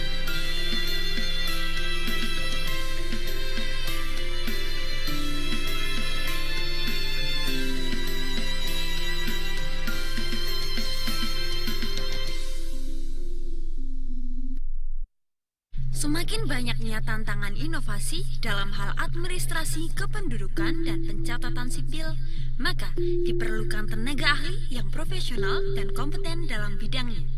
Universitas 11 Maret melalui program studi D4 Demografi dan Pencatatan Sipil akan menjawab tantangan tersebut. Universitas 11 Maret bekerja sama dengan Direktorat Jenderal Kependudukan dan Pencatatan Sipil Kementerian Dalam Negeri Republik Indonesia untuk membentuk program studi yang khusus mempelajari ilmu-ilmu kependudukan dan pencatatan sipil. Program studi D4 Demografi dan Pencatatan Sipil berdiri pada tanggal 13 Juni 2017. Berdasarkan surat keputusan Menteri Riset Teknologi dan Pendidikan Tinggi Republik Indonesia tentang izin pembukaan program studi Demografi dan Pencatatan Sipil program Diploma 4 pada Universitas 11 Maret Kota Surakarta. Diprakarsai oleh Direktur Jenderal Kependudukan dan Pencatatan Sipil Kementerian Dalam Negeri Republik Indonesia, Profesor Dr. Zudan Arif Fakrullah SHMH di Fakultas Hukum Universitas 11 Maret yang saat itu dipimpin oleh Dekan Profesor Dr. Supanto SHMH. Prodi D4 Demografi Pencatatan Sipil merupakan prodi pertama di Indonesia. Prodi D4 Demografi Pencatatan Sipil setiap tahun siap menerima mahasiswa baru sejumlah 150. Pelaksanaan perkuliahan mahasiswa Demografi Pencatatan Sipil dilaksanakan di Fakultas Hukum Universitas 11 Maret. Pelaksanaan perkuliahan di Gedung 3, Lantai 4, memiliki fasilitas laboratorium komputer yang ada di Fakultas Hukum Universitas 11 Maret dan didukung adanya laboratorium untuk perkuliahan praktek di 7 kantor Dinas Kependudukan dan Pencatatan Sipil Solo Raya dan Semarang Raya.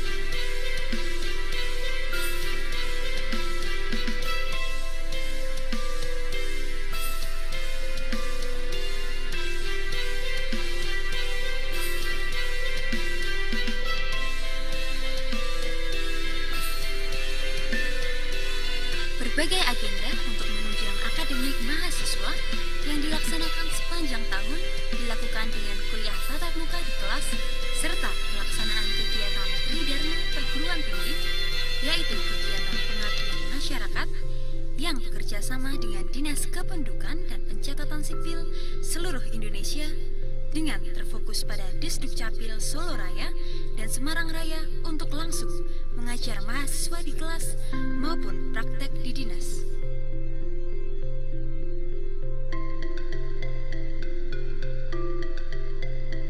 Selain itu, bertujuan agar masyarakat mendapatkan pemahaman terkait kebijakan pemerintah pusat dan pemerintah daerah mengenai kependudukan, antara lain meliputi sistem administrasi kependudukan dan dokumen pencatatan sipil.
kalian yang ingin menjadi aparatur profesional dalam bidang kependudukan dan pencatatan sipil yang mampu bersaing di tingkat nasional maupun internasional.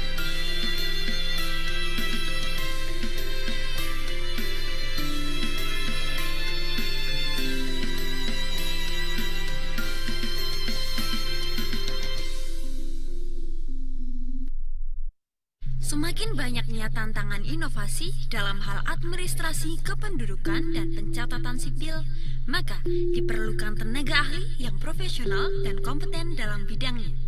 Universitas 11 Maret melalui program studi D4 Demografi dan Pencatatan Sipil akan menjawab tantangan tersebut. Universitas 11 Maret bekerja sama dengan Direktorat Jenderal Kependudukan dan Pencatatan Sipil Kementerian Dalam Negeri Republik Indonesia untuk membentuk program studi yang khusus mempelajari ilmu-ilmu kependudukan dan pencatatan sipil. Program studi D4 Demografi dan Pencatatan Sipil berdiri pada tanggal 13 Juni 2017. Berdasarkan surat keputusan Menteri Riset Teknologi dan Pendidikan Tinggi Republik Indonesia tentang izin pembukaan program studi Demografi dan Pencatatan Sipil program Diploma 4 pada Universitas 11 Maret Kota Surakarta. Diprakarsai oleh Direktur Jenderal Kependudukan dan Pencatatan Sipil Kementerian Dalam Negeri Republik Indonesia, Profesor Dr. Sudan Arif Fakrullah SHMH di Fakultas Hukum Universitas 11 Maret yang saat itu dipimpin oleh Dekan Profesor Dr. Supanto SHMH. Prodi D4 Demografi Pencatatan Sipil merupakan prodi pertama di Indonesia. Prodi D4 Demografi Pencatatan Sipil setiap tahun siap menerima mahasiswa baru sejumlah 150. Pelaksanaan perkuliahan mahasiswa Demografi Pencatatan Sipil dilaksanakan di Fakultas Hukum Universitas 11 Maret. Pelaksanaan perkuliahan di Gedung 3, Lantai 4, memiliki fasilitas laboratorium komputer yang ada di Fakultas Hukum Universitas 11 Maret dan didukung adanya laboratorium untuk perkuliahan praktek di 7 kantor Dinas Kependudukan dan Pencatatan Sipil Solo Raya dan Semarang Raya.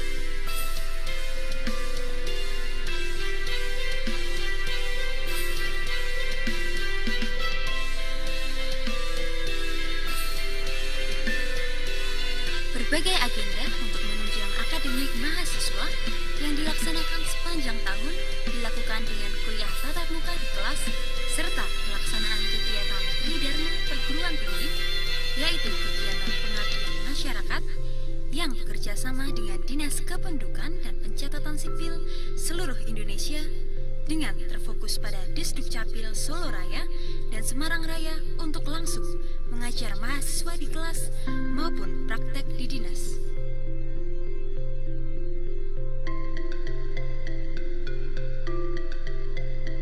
Selain itu, bertujuan agar masyarakat mendapatkan pemahaman terkait kebijakan pemerintah pusat dan pemerintah daerah mengenai kependudukan, antara lain meliputi sistem administrasi kependudukan dan dokumen pencatatan sipil.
D4 Demografi dan Pencatatan Sipil adalah tempat yang tepat bagi kalian yang ingin menjadi aparatur profesional dalam bidang kependudukan dan pencatatan sipil yang mampu bersaing di tingkat nasional maupun internasional.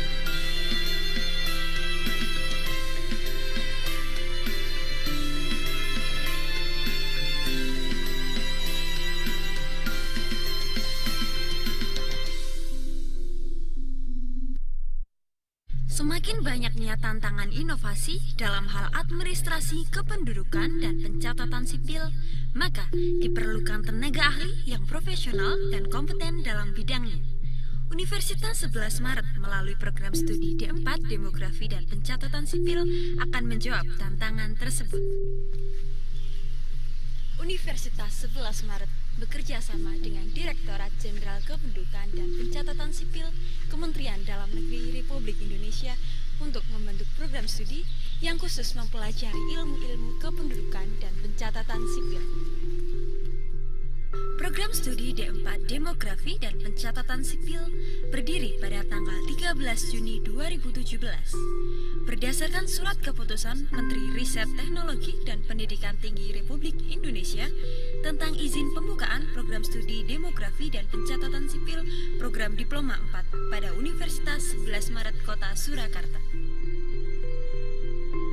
Diprakarsai oleh Direktur Jenderal Kependudukan dan Pencatatan Sipil Kementerian Dalam Negeri Republik Indonesia, Profesor Dr. Zudan Arif Fakrullah SHMH di Fakultas Hukum Universitas 11 Maret yang saat itu dipimpin oleh Dekan Profesor Dr. Supanto SHMH. Prodi D4 Demografi Pencatatan Sipil merupakan prodi pertama di Indonesia.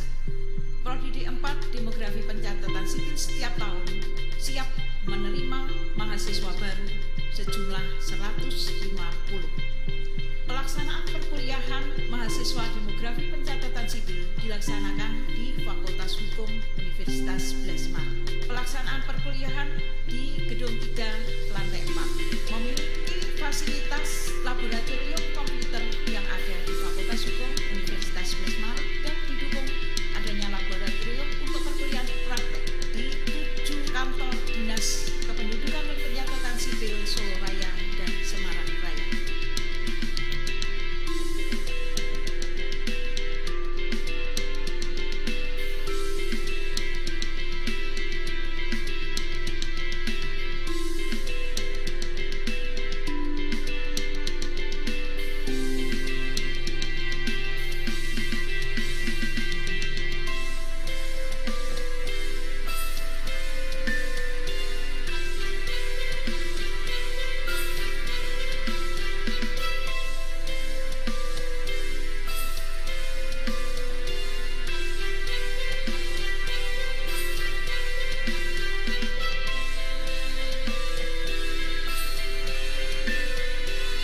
Berbagai agenda untuk menunjang akademik mahasiswa yang dilaksanakan sepanjang tahun dilakukan dengan kuliah tatap muka di kelas serta pelaksanaan kegiatan Tridharma perguruan tinggi, yaitu kegiatan pengabdian masyarakat yang bekerja sama dengan Dinas Kependudukan dan Pencatatan Sipil seluruh Indonesia dengan terfokus pada Disdukcapil Solo Raya dan Semarang Raya untuk langsung mengajar mahasiswa di kelas maupun praktek di dinas.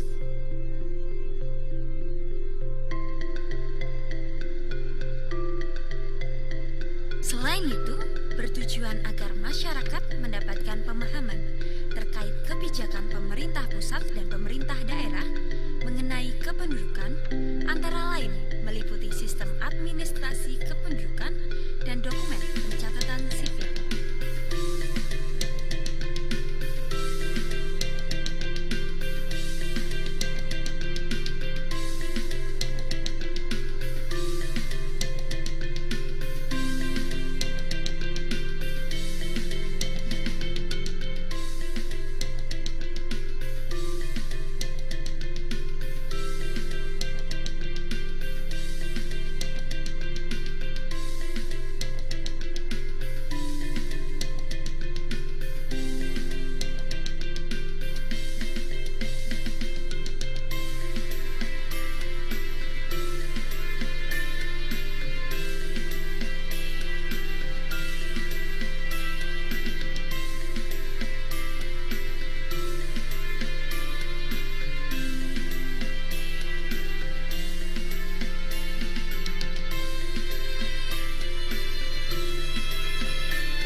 sipil adalah tempat yang tepat bagi kalian yang ingin menjadi aparatur profesional dalam bidang kependudukan dan pencatatan sipil yang mampu bersaing di tingkat nasional maupun internasional.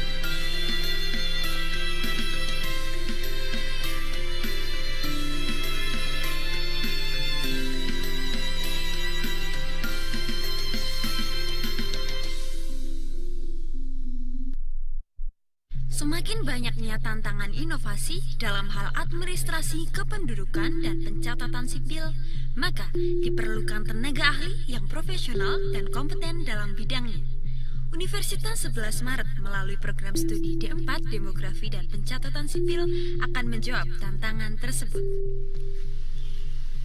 Universitas 11 Maret bekerja sama dengan Direktorat Jenderal Kependudukan dan Pencatatan Sipil Kementerian Dalam Negeri Republik Indonesia untuk membentuk program studi yang khusus mempelajari ilmu-ilmu kependudukan dan pencatatan sipil. Program studi D4 Demografi dan Pencatatan Sipil berdiri pada tanggal 13 Juni 2017. Berdasarkan surat keputusan Menteri Riset Teknologi dan Pendidikan Tinggi Republik Indonesia tentang izin pembukaan program studi Demografi dan Pencatatan Sipil program Diploma 4 pada Universitas 11 Maret Kota Surakarta. Diprakarsai oleh Direktur Jenderal Kependudukan dan Pencatatan Sipil Kementerian Dalam Negeri Republik Indonesia, Profesor Dr. Zudan Arif Fakrullah SHMH di Fakultas Hukum Universitas 11 Maret yang saat itu dipimpin oleh Dekan Profesor Dr. Supanto SHMH. Prodi D4 Demografi Pencatatan Sipil merupakan prodi pertama di Indonesia. Prodi D4 Demografi Pencatatan Sipil setiap tahun siap menerima mahasiswa baru sejumlah 150. Pelaksanaan perkuliahan mahasiswa Demografi Pencatatan Sipil dilaksanakan di Fakultas Hukum Universitas 11 Maret. Pelaksanaan perkuliahan di Gedung 3, Lantai 4, memiliki fasilitas laboratorium komputer yang ada di Fakultas Hukum Universitas 11 Maret dan didukung adanya laboratorium untuk perkuliahan praktek di 7 kantor Dinas Kependudukan dan Pencatatan Sipil Solo Raya dan Semarang Raya.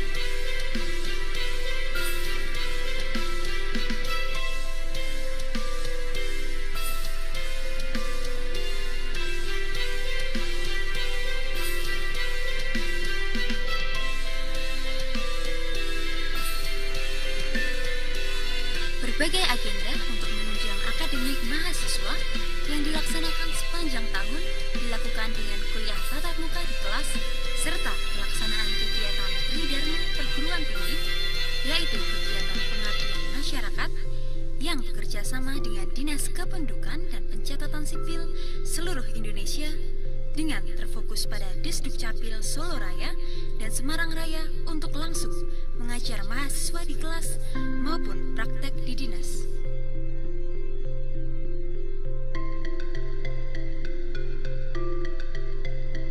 Selain itu, bertujuan agar masyarakat mendapatkan pemahaman terkait kebijakan pemerintah pusat dan pemerintah daerah mengenai kependudukan, antara lain meliputi sistem administrasi kependudukan dan dokumen pencatatan sipil.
Recording stopped.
Demography dan pencatatan sipil adalah tempat yang tepat bagi kalian yang ingin menjadi aparatur profesional dalam bidang kependudukan dan pencatatan sipil yang mampu bersaing di tingkat nasional maupun internasional.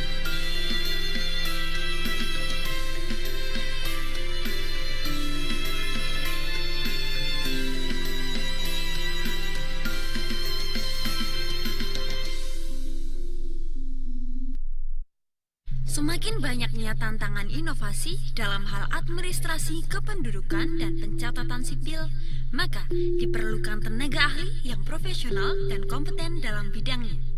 Universitas 11 Maret melalui program studi D4 Demografi dan Pencatatan Sipil akan menjawab tantangan tersebut.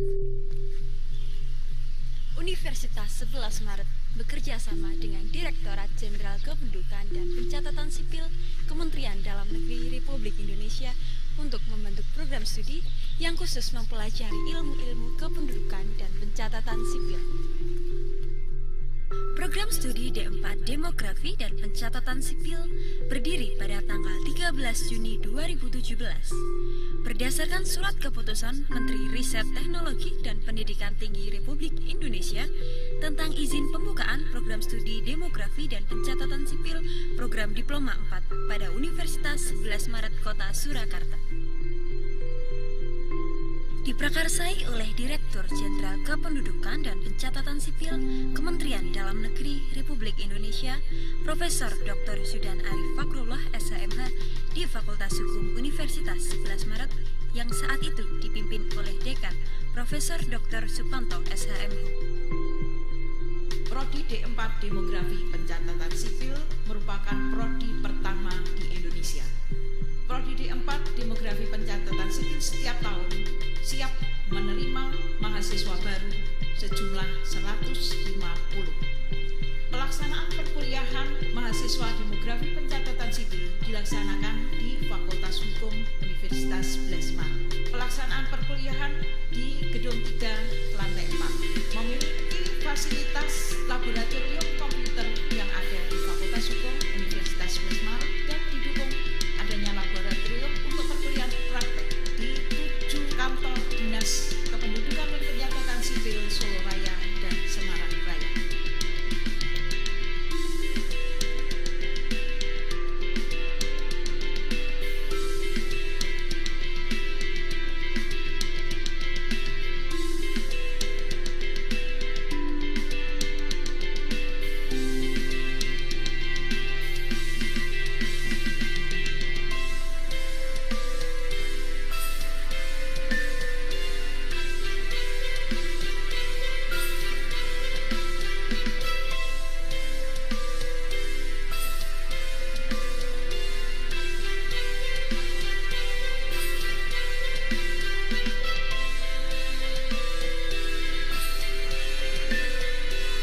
Berbagai agenda untuk menunjang akademik mahasiswa yang dilaksanakan sepanjang tahun dilakukan dengan kuliah tatap muka di kelas serta pelaksanaan kegiatan tridharma perguruan tinggi, yaitu kegiatan pengabdian bekerja sama dengan Dinas Kependudukan dan Pencatatan Sipil seluruh Indonesia dengan terfokus pada Disdukcapil Solo Raya dan Semarang Raya untuk langsung mengajar mahasiswa di kelas maupun praktek di dinas.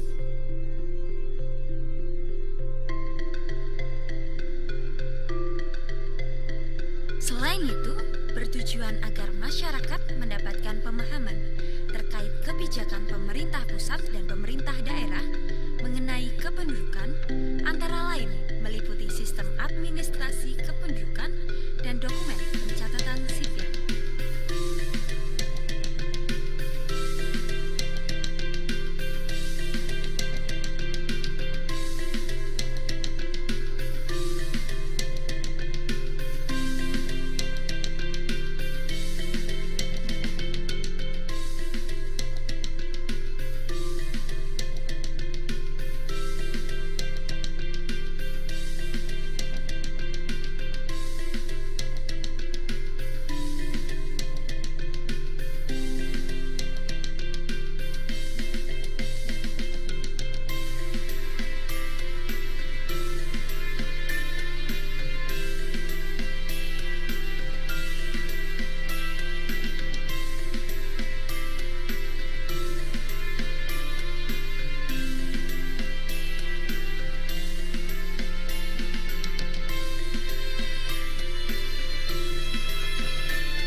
Demography dan Pencatatan Sipil adalah tempat yang tepat bagi kalian yang ingin menjadi aparatur profesional dalam bidang kependudukan dan pencatatan sipil yang mampu bersaing di tingkat nasional maupun internasional.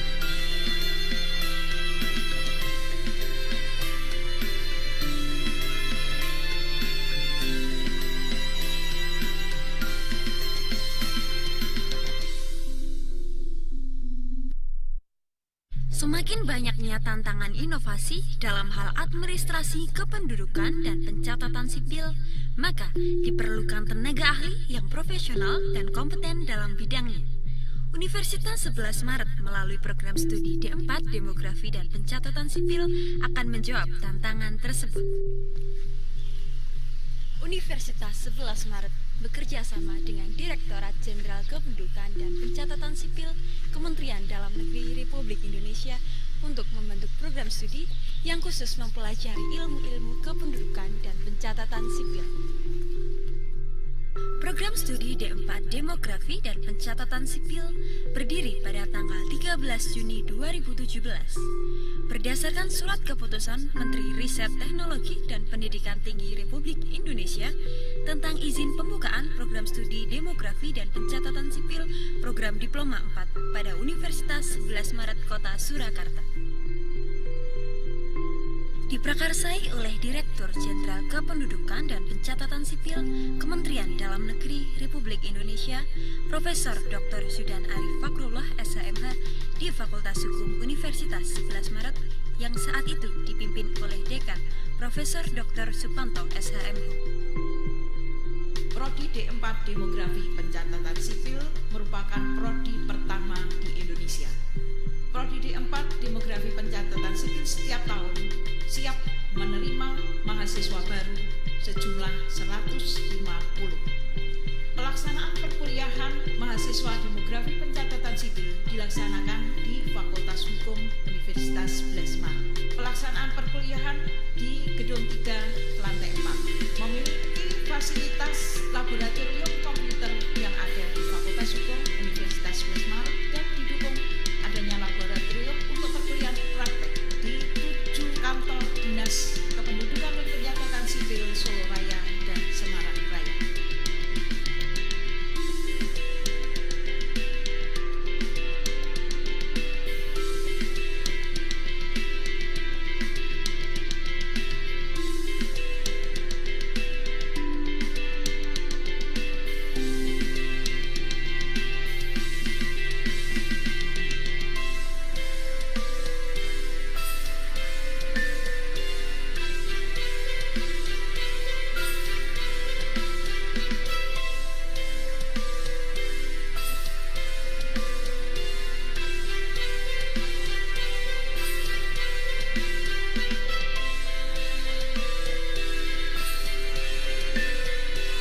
Berbagai agenda untuk menunjang akademik mahasiswa yang dilaksanakan sepanjang tahun dilakukan dengan kuliah tatap muka di kelas serta pelaksanaan kegiatan tridharma perguruan tinggi, yaitu kegiatan pengabdian masyarakat yang bekerja sama dengan Dinas Kependudukan dan Pencatatan Sipil seluruh Indonesia dengan terfokus pada Disdukcapil Solo Raya dan Semarang Raya untuk langsung mengajar mahasiswa di kelas maupun praktek di dinas.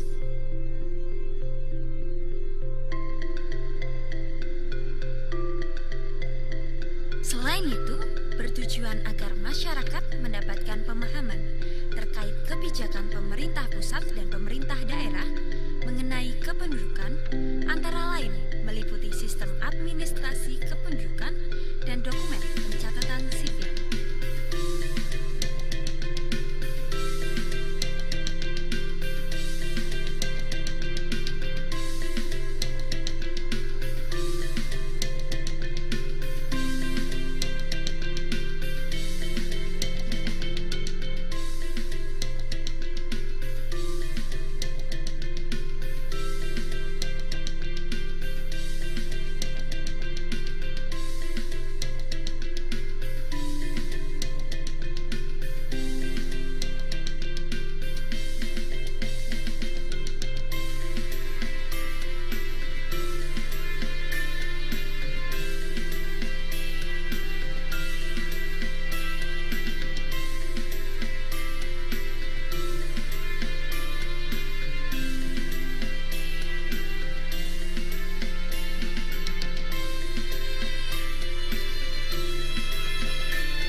Demografi dan Pencatatan Sipil adalah tempat yang tepat bagi kalian yang ingin menjadi aparatur profesional dalam bidang kependudukan dan pencatatan sipil yang mampu bersaing di tingkat nasional maupun internasional.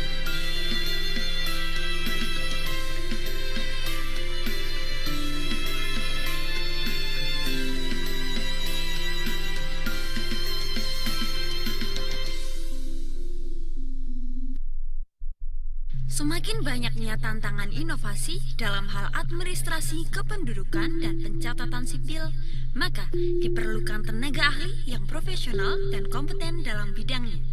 Universitas 11 Maret melalui program studi D4 Demografi dan Pencatatan Sipil akan menjawab tantangan tersebut. Universitas 11 Maret bekerja sama dengan Direktorat Jenderal Kependudukan dan Pencatatan Sipil Kementerian Dalam Negeri Republik Indonesia untuk membentuk program studi yang khusus mempelajari ilmu-ilmu kependudukan dan pencatatan sipil. Program studi D4 Demografi dan Pencatatan Sipil berdiri pada tanggal 13 Juni 2017. Berdasarkan surat keputusan Menteri Riset Teknologi dan Pendidikan Tinggi Republik Indonesia tentang izin pembukaan program studi Demografi dan Pencatatan Sipil program Diploma 4 pada Universitas 11 Maret Kota Surakarta. Diprakarsai oleh Direktur Jenderal Kependudukan dan Pencatatan Sipil Kementerian Dalam Negeri Republik Indonesia, Profesor Dr. Zudan Arif Fakrullah SHMH di Fakultas Hukum Universitas 11 Maret yang saat itu dipimpin oleh Dekan Profesor Dr. Supanto SHMH. Prodi D4 Demografi Pencatatan Sipil merupakan prodi pertama di Indonesia. Prodi D4 Demografi Pencatatan Sipil setiap tahun siap menerima mahasiswa baru sejumlah 150. Pelaksanaan perkuliahan mahasiswa Demografi Pencatatan Sipil dilaksanakan di Fakultas Hukum Universitas 11 Maret. Pelaksanaan perkuliahan di Gedung 3, Lantai 4, memiliki fasilitas laboratorium komputer yang ada di Fakultas Hukum Universitas 11 Maret dan didukung adanya laboratorium untuk perkuliahan praktek di 7 kantor Dinas Kependudukan dan Pencatatan Sipil Solo Raya dan Semarang Raya.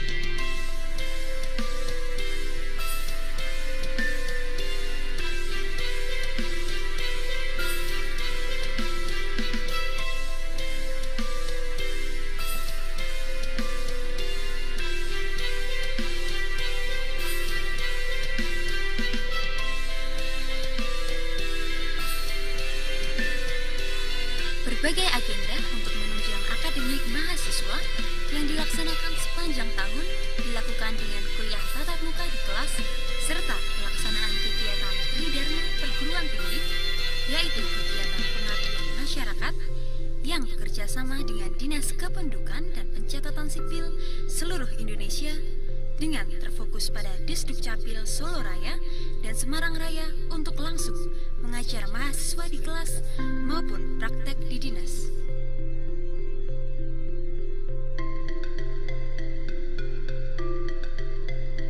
Selain itu, bertujuan agar masyarakat mendapatkan pemahaman terkait kebijakan pemerintah pusat dan pemerintah daerah mengenai kependudukan, antara lain meliputi sistem administrasi kependudukan dan dokumen pencatatan sipil.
kalian yang ingin menjadi aparatur profesional dalam bidang kependudukan dan pencatatan sipil yang mampu bersaing di tingkat nasional maupun internasional.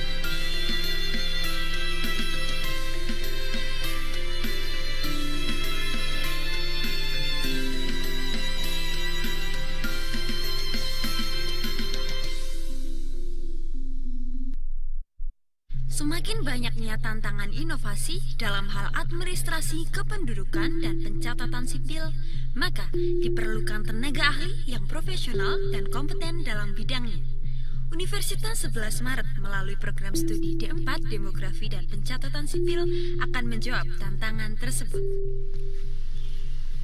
Universitas 11 Maret bekerja sama dengan Direktorat Jenderal Kependudukan dan Pencatatan Sipil Kementerian Dalam Negeri Republik Indonesia untuk membentuk program studi yang khusus mempelajari ilmu-ilmu kependudukan dan pencatatan sipil. Program studi D4 Demografi dan Pencatatan Sipil berdiri pada tanggal 13 Juni 2017. Berdasarkan surat keputusan Menteri Riset Teknologi dan Pendidikan Tinggi Republik Indonesia tentang izin pembukaan program studi Demografi dan Pencatatan Sipil program Diploma 4 pada Universitas 11 Maret Kota Surakarta.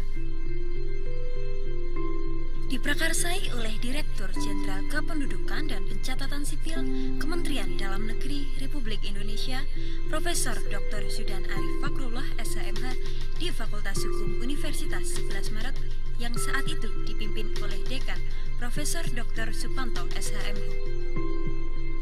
Prodi D4 Demografi Pencatatan Sipil merupakan prodi pertama di Indonesia.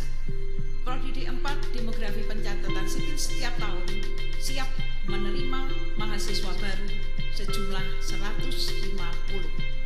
Pelaksanaan perkuliahan mahasiswa Demografi Pencatatan Sipil dilaksanakan di Fakultas Hukum Universitas 11 Maret. Pelaksanaan perkuliahan di Gedung 3, Lantai 4, memiliki fasilitas laboratorium komputer yang ada di Fakultas Hukum Universitas 11 Maret dan didukung adanya laboratorium untuk perkuliahan praktek di 7 kantor Dinas Kependudukan dan Pencatatan Sipil Solo Raya dan Semarang Raya.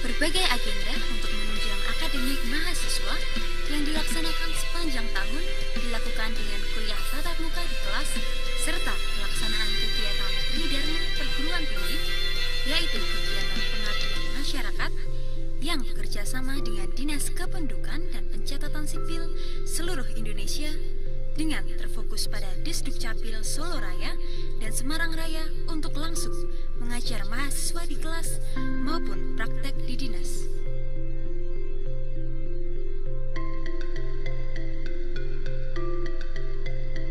Selain itu, bertujuan agar masyarakat mendapatkan pemahaman terkait kebijakan pemerintah pusat dan pemerintah daerah mengenai kependudukan, antara lain meliputi sistem administrasi kependudukan dan dokumen pencatatan sipil.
Demografi dan Pencatatan Sipil adalah tempat yang tepat bagi kalian yang ingin menjadi aparatur profesional dalam bidang kependudukan dan pencatatan sipil yang mampu bersaing di tingkat nasional maupun internasional.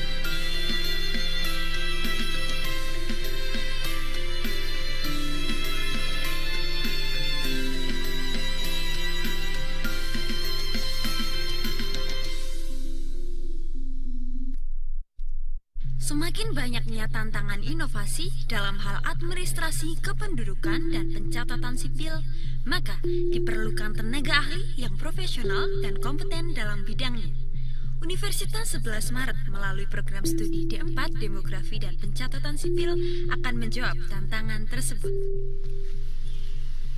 Universitas 11 Maret bekerja sama dengan Direktorat Jenderal Kependudukan dan Pencatatan Sipil Kementerian Dalam Negeri Republik Indonesia untuk membentuk program studi yang khusus mempelajari ilmu-ilmu kependudukan dan pencatatan sipil. Program studi D4 Demografi dan Pencatatan Sipil berdiri pada tanggal 13 Juni 2017. Berdasarkan surat keputusan Menteri Riset Teknologi dan Pendidikan Tinggi Republik Indonesia tentang izin pembukaan program studi Demografi dan Pencatatan Sipil program Diploma 4 pada Universitas 11 Maret Kota Surakarta. Diprakarsai oleh Direktur Jenderal Kependudukan dan Pencatatan Sipil Kementerian Dalam Negeri Republik Indonesia, Profesor Dr. Sudan Arif Fakrullah SHMH di Fakultas Hukum Universitas 11 Maret yang saat itu dipimpin oleh Dekan Profesor Dr. Supanto SHMH. Prodi D4 Demografi Pencatatan Sipil merupakan prodi pertama di Indonesia. Prodi D4 Demografi Pencatatan Sipil setiap tahun siap menerima mahasiswa baru sejumlah 150. Pelaksanaan perkuliahan mahasiswa Demografi Pencatatan Sipil dilaksanakan di Fakultas Hukum Universitas 11 Maret. Pelaksanaan perkuliahan di Gedung 3, Lantai 4, memiliki fasilitas laboratorium komputer yang ada di Fakultas Hukum Universitas 11 Maret dan didukung adanya laboratorium untuk perkuliahan praktek di 7 kantor Dinas Kependudukan dan Pencatatan Sipil Solo Raya dan Semarang Raya.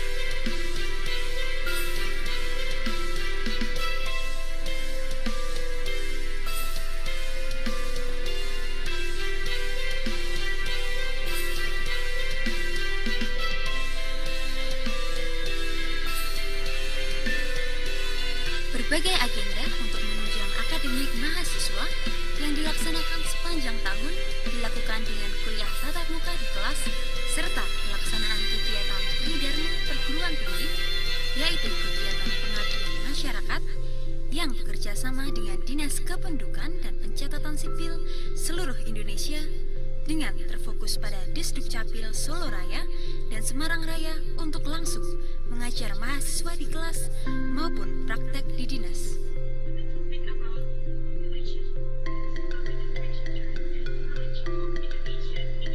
Selain itu, bertujuan agar masyarakat mendapatkan pemahaman terkait kebijakan pemerintah pusat dan pemerintah daerah mengenai kependudukan, antara lain meliputi sistem administrasi kependudukan dan dokumen pencatatan sipil.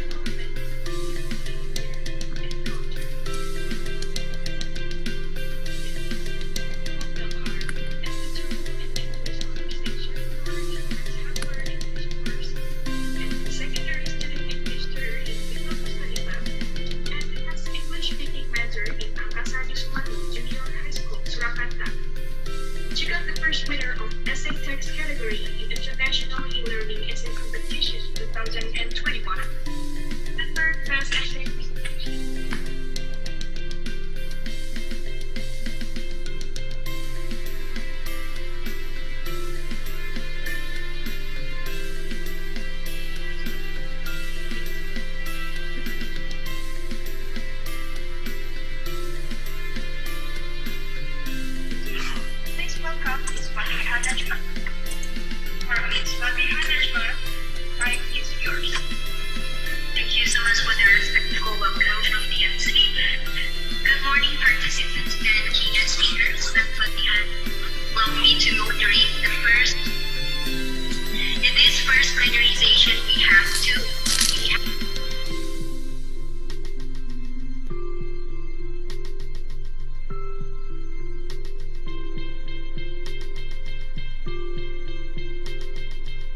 sipil adalah tempat yang tepat bagi kalian yang ingin menjadi aparatur profesional dalam bidang kependudukan dan pencatatan sipil yang mampu bersaing di tingkat nasional maupun internasional.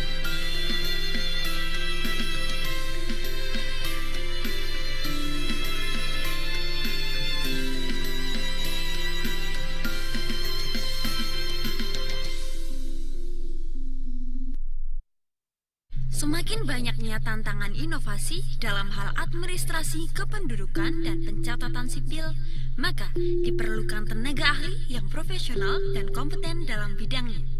Universitas 11 Maret melalui program studi D4 Demografi dan Pencatatan Sipil akan menjawab tantangan tersebut.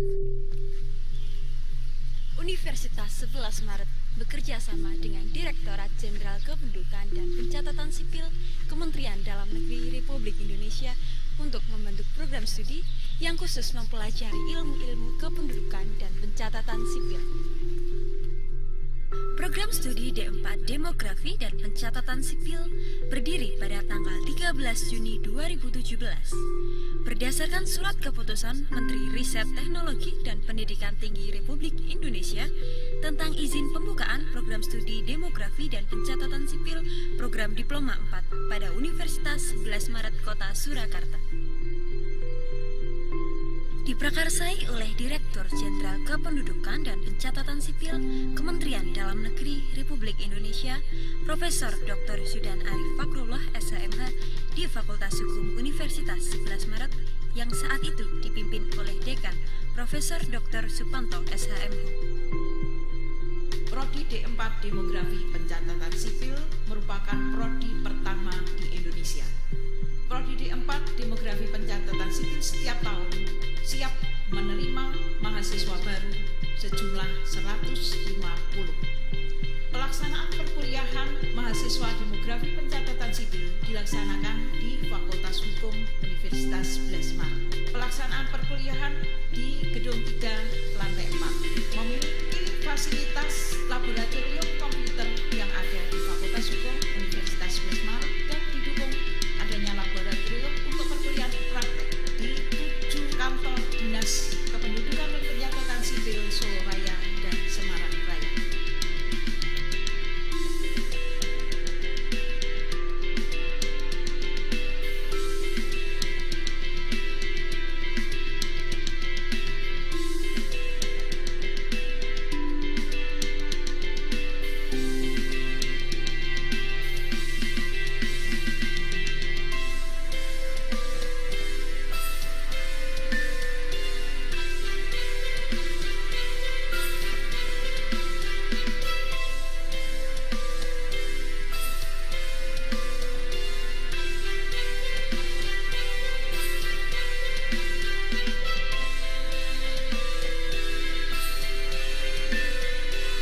Berbagai agenda untuk menunjang akademik mahasiswa yang dilaksanakan sepanjang tahun dilakukan dengan kuliah tatap muka di kelas serta pelaksanaan kegiatan tridharma perguruan tinggi, yaitu kegiatan pengabdian masyarakat yang bekerja sama dengan Dinas Kependudukan dan Pencatatan Sipil seluruh Indonesia dengan terfokus pada Disdukcapil Solo Raya dan Semarang Raya untuk langsung mengajar mahasiswa di kelas maupun praktek di dinas.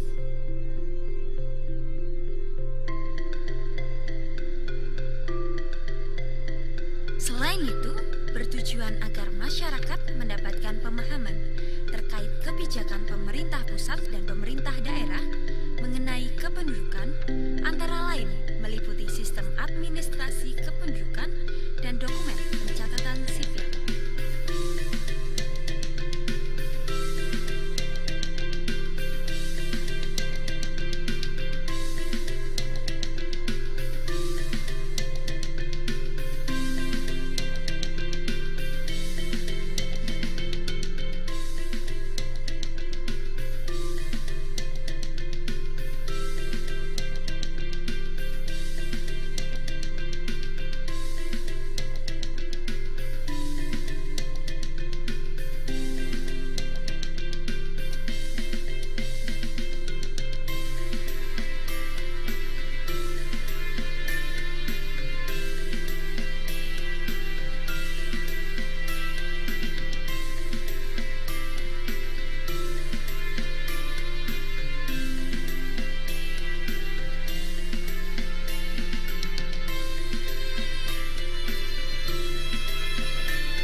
tempat yang tepat bagi kalian yang ingin menjadi aparatur profesional dalam bidang kependudukan dan pencatatan sipil yang mampu bersaing di tingkat nasional maupun internasional.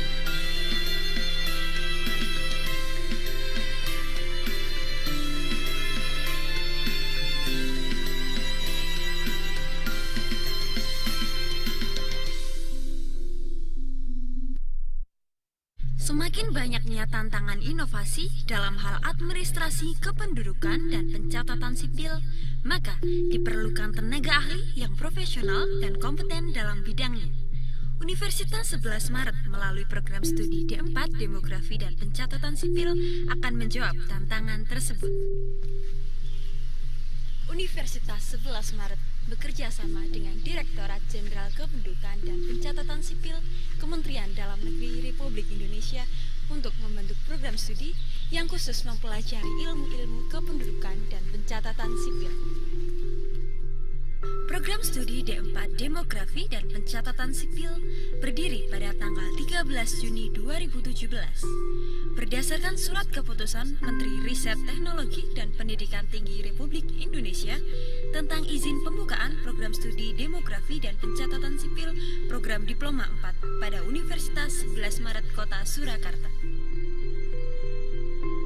Diprakarsai oleh Direktur Jenderal Kependudukan dan Pencatatan Sipil Kementerian Dalam Negeri Republik Indonesia, Profesor Dr. Zudan Arif Fakrullah SHMH di Fakultas Hukum Universitas 11 Maret yang saat itu dipimpin oleh Dekan Profesor Dr. Supanto SHMH.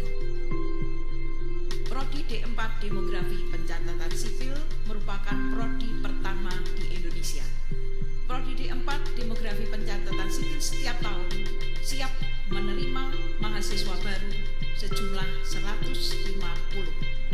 Pelaksanaan perkuliahan mahasiswa Demografi Pencatatan Sipil dilaksanakan di Fakultas Hukum Universitas 11 Maret. Pelaksanaan perkuliahan di Gedung 3, Lantai 4, memiliki fasilitas laboratorium komputer yang ada di Fakultas Hukum Universitas 11 Maret dan didukung adanya laboratorium untuk perkuliahan praktek di 7 kantor Dinas Kependudukan dan Pencatatan Sipil Solo Raya dan Semarang Raya.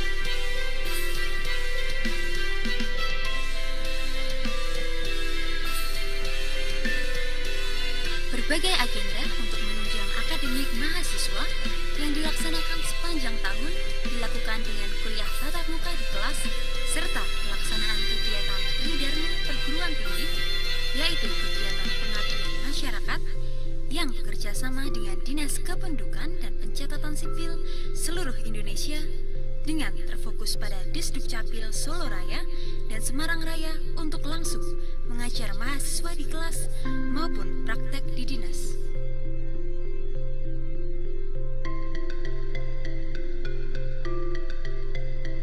Selain itu, bertujuan agar masyarakat mendapatkan pemahaman terkait kebijakan pemerintah pusat dan pemerintah daerah mengenai kependudukan, antara lain meliputi sistem administrasi kependudukan dan dokumen pencatatan sipil.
Ladies and gentlemen, we hope you had a good break time. Now, going back to the session, we will continue our next agenda, the third plenary session. The next session will be guided with our second moderator, Mr. Yadi Muslim, Magister of Education. Mr. Yadi Muslim is the operational manager at Energy Combustion and Conversion Laboratory of Sebelas Maret University, Surakarta. He was an awardee of Global Challenge Funding International Visiting Research, Yamaguchi University, Japan, 2019. He was also the presenter at International Conference on Social, Mathematics, and Engineering, Sebelas Maret University, Surakarta, 2019. So without any further ado, please welcome Mr. Yadi Muslim. For Mr. Yadi Muslim, time is yours. Thank you, Jasmine, for the time. Okay, welcome everyone. Thank you for joining us for today's international seminar. And my name is Yadi Muslim. And 3 hours later, I will accompany you to talk with the keynote speakers today. Now, without further ado, we will turn to the time of the keynote speaker. Our speaker today is 3 experts who highly credibility and expertise on demography and data policy. So I will introduce you the first one. It's been in the forum, Prof. Dr. Nur Zaman. Okay. Prof. Dr. Nur Zaman, can you give a voice? Yeah, thank you very much. Okay. Okay. How are you, Mr. Nur Zaman? I'm fine. Thank you very much for invitation. Okay. Okay. Before you talk more about your presentation, I will I will speak. I mean that I will explain your biography. So I find your biography or TV in the internet. I will speak it for you. Thank you. So the name is Mr. Professor Dr. Nur Zaman. He has completed his PhD in IT from University of Technology Petronas, UTP, Malaysia. He has 16 years of teaching and administrative experience internationally. He has an intensive background of academic quality in higher education. Besides scientist research activity, he had worked for academic accreditation for more than a decade and ABET accreditation, twice for the program at College of Computer Science and IT, King Faisal Uni, Saudi Arabia. For everyone, if you want to know more about Prof. Nur Zaman, just follow to his personal website in www.nurzaman.com.vp. There is short biography about Dr. Zaman. Okay, before we coming in the program, are you ready, Mr. Nur Zaman? Yeah, thank you very much. Okay. Please allow me to share this. Okay, we have made your account co-host, so you can share your presentation.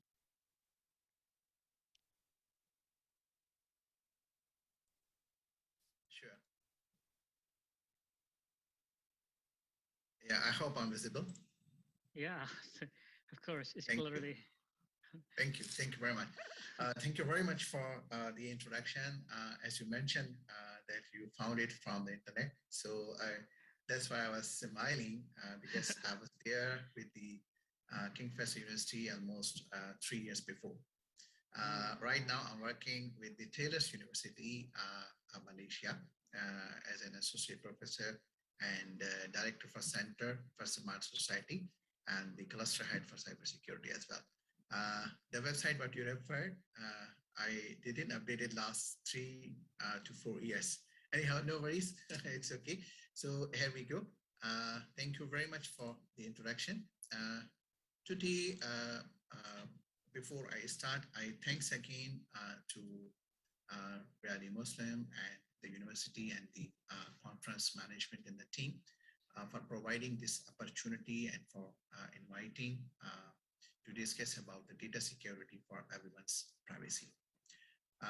As we discussed, my name is Dr. Nusama Chenji, and I'm Associate Professor, Director for the Center for Smart Society, CSS5, and also Cluster Head for the Cybersecurity. Our center is actually in line with the United Nations goals and the Smart Society concept, which is means being initiated by the Japanese government. And our center contains the different 5 research clusters, including the cybersecurity, data science, artificial intelligence, robotics, and additive manufacturing. And we are involved with the research in different data centers, with the different research centers and universities worldwide, mainly. So while we are explaining this, this could be a chance for our future that we can explore further collaboration on that. So here is my current details and current websites. Sorry, the previous website was not updated. I will try to keep that updated as well. So this is the official website from the expert.leaders.edu.my. And then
determinant of life expectancy increase. And this is the famous Preston curve published in 1975 that shows on the one axis the income per person, and on the other life expectancy.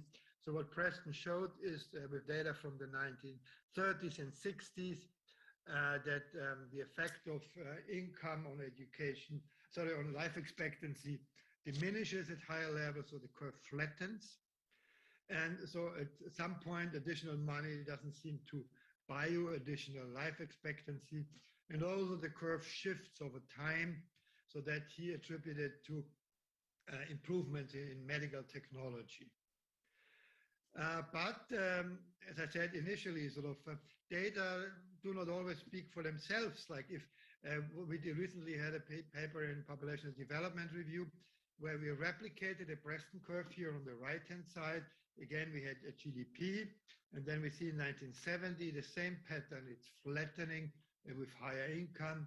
In 1990 is the green curve, and 2010 the blue one.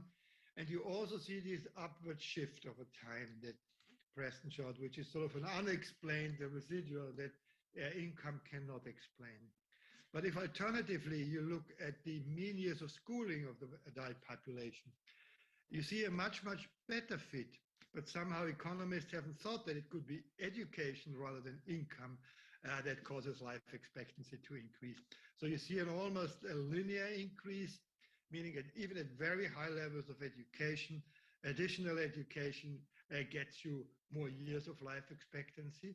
And also there is no shift, no unexplained shift. So education in any respect, and we also did some statistical modeling here, explains the increase in life expectancy better. So this really brings us, we don't have much time now to discuss, there is an evident association and empirical correlation between income and health, and scholars have been discussing, is it sort of the income that improves the health?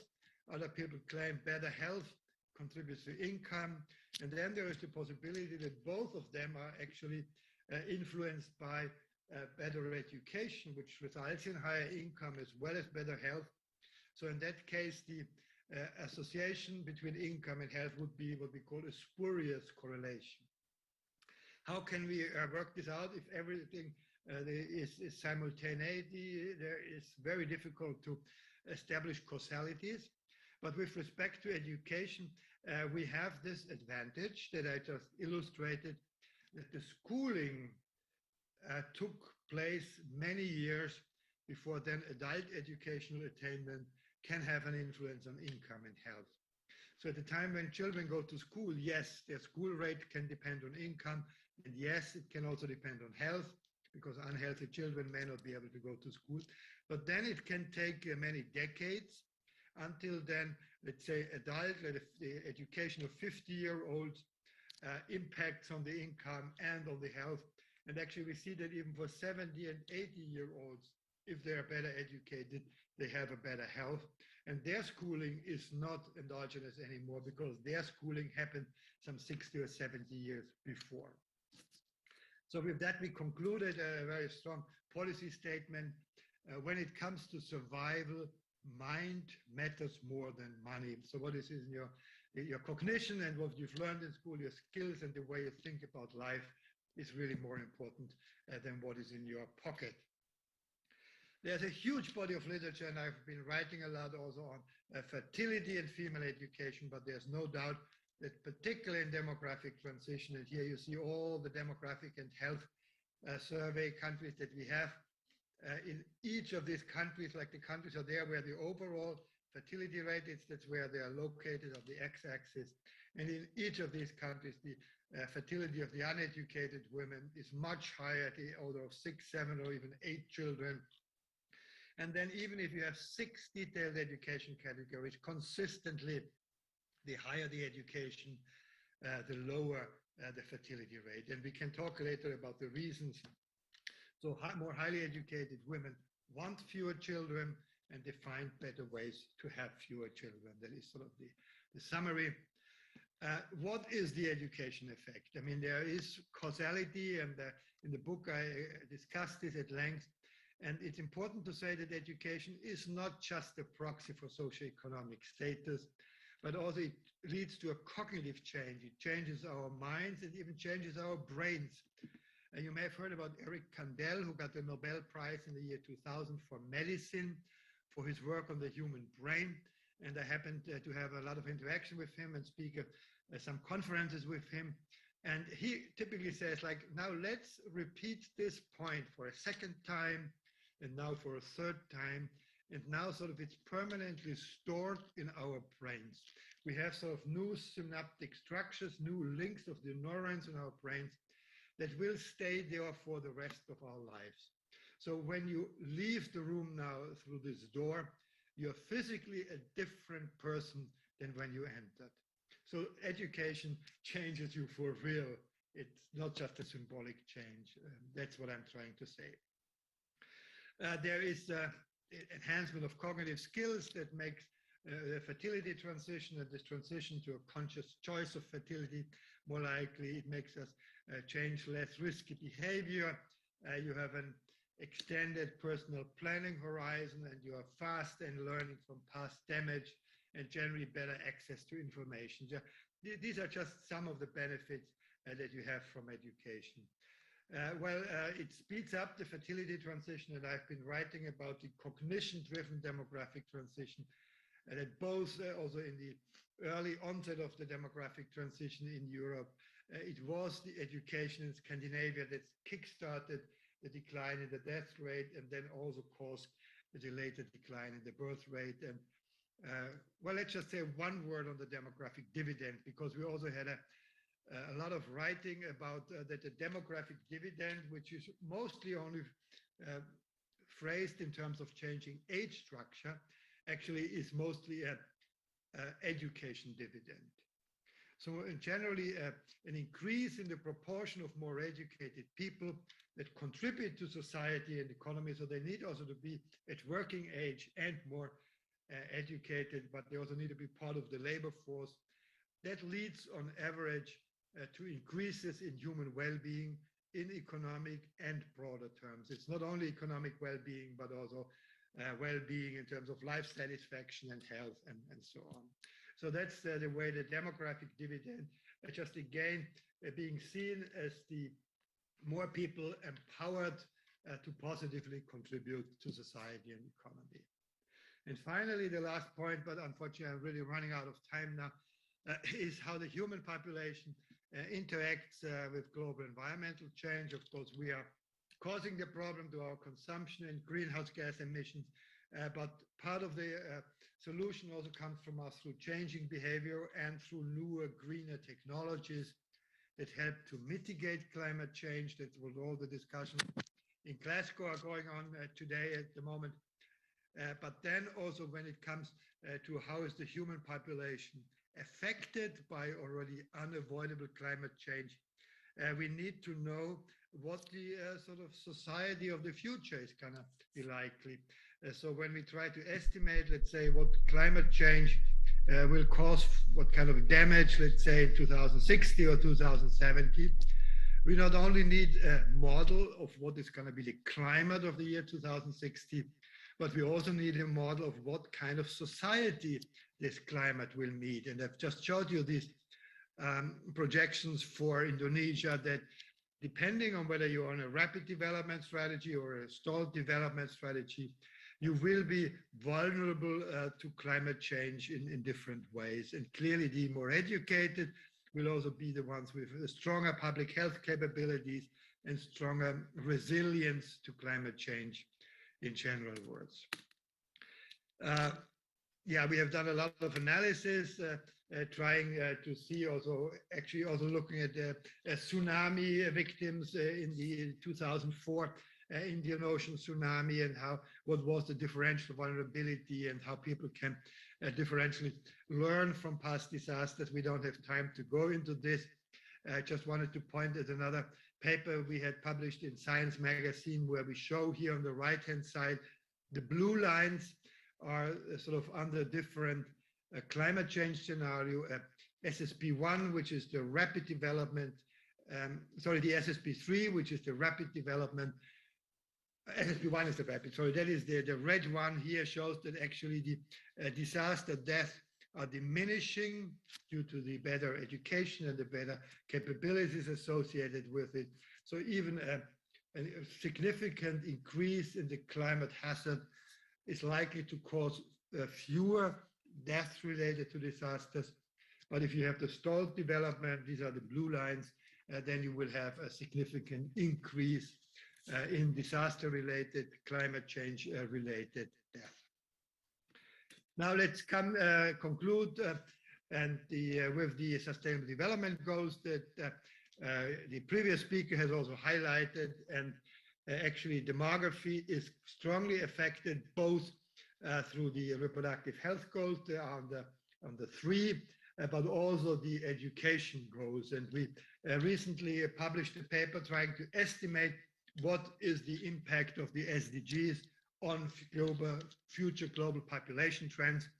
And you see here the green line is our median scenario, and the SDG through to better reproductive health and more education of women, if this actually is implemented and realized, will lead to lower population growth in the future than is otherwise assumed.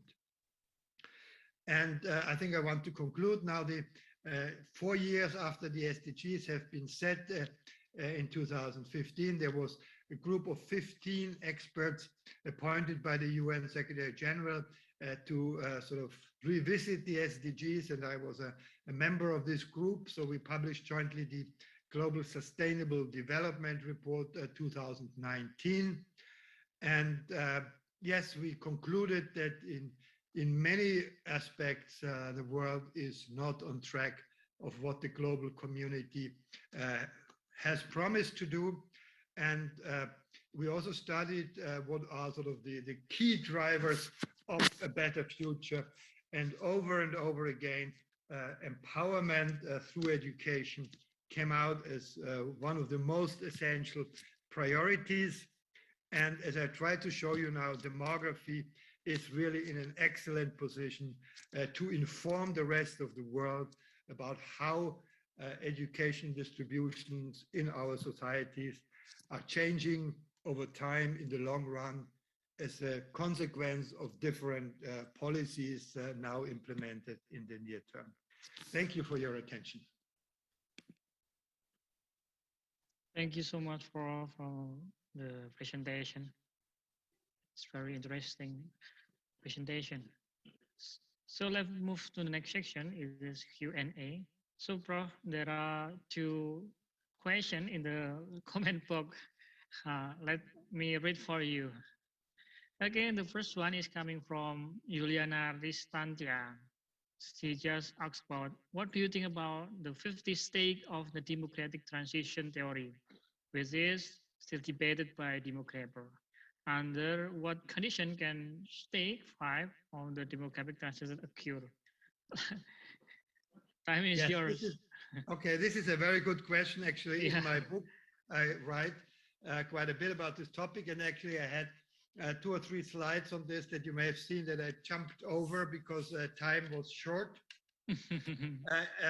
My personal assessment, let's put it like this, is that these different stages of demographic transition are quite variable.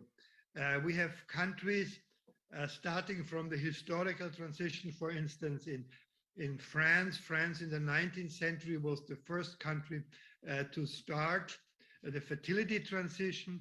And there, for instance, fertility declined almost simultaneously with child mortality and mortality. So the typical pattern that first mortality declines and then with some time lag, fertility declines does not hold. And in many countries, there is a different time lag. Most countries indeed, and in particular countries who started their demographic transition only after World War II, they show this, that first the death rates fall, and then with some lag, and the lag can be 10 years, it can be 20 years, in some cases more than 20 years. So there is no standard pattern. So the question is then, what is the predictive power of demographic transition theory? And the point, I think, that the predictive power is not in defining specific stages and the timing. It is also not on the question of how low can fertility fall, because there we don't know. As you know, in the past, it has been assumed, like the UN population projections for decades assumed that all countries will converge to replacement level fertility. Now we know that this is very unlikely to be the case, because in virtually every country, fertility, once it reached replacement, has fallen below replacement. And in some countries, Korea now being the most extreme example, it's even below 1 child per woman. So we know very little about the ultimate level of fertility, but still the one thing where we know more than nothing is that the demographic transition is irreversible. It's a cognitive change. It's a one-time a society goes through. And there are some interesting examples. So for instance, in Europe, we have a country that used to be part of the Soviet Union, a small country, Moldova. It is today the poorest country in Europe by far. So women in Moldova, in the rural areas, they are as poor as African women. They live out of their kitchen garden and don't have anything more. But guess what their fertility is? Well, the African women at the same level of poverty have 6, 7, or 8 children. In Moldova, the national fertility is 1.2. Because once you go through the fertility transition, then fertility comes within the calculus of conscious choice, as Ainsley Cole put it, and you started getting used to controlling fertility. Then if life gets more difficult and you are in poverty, you react with having fewer children rather than more children. So that is a predictive power. And the same, by the way, I think we can assume for the mortality transition.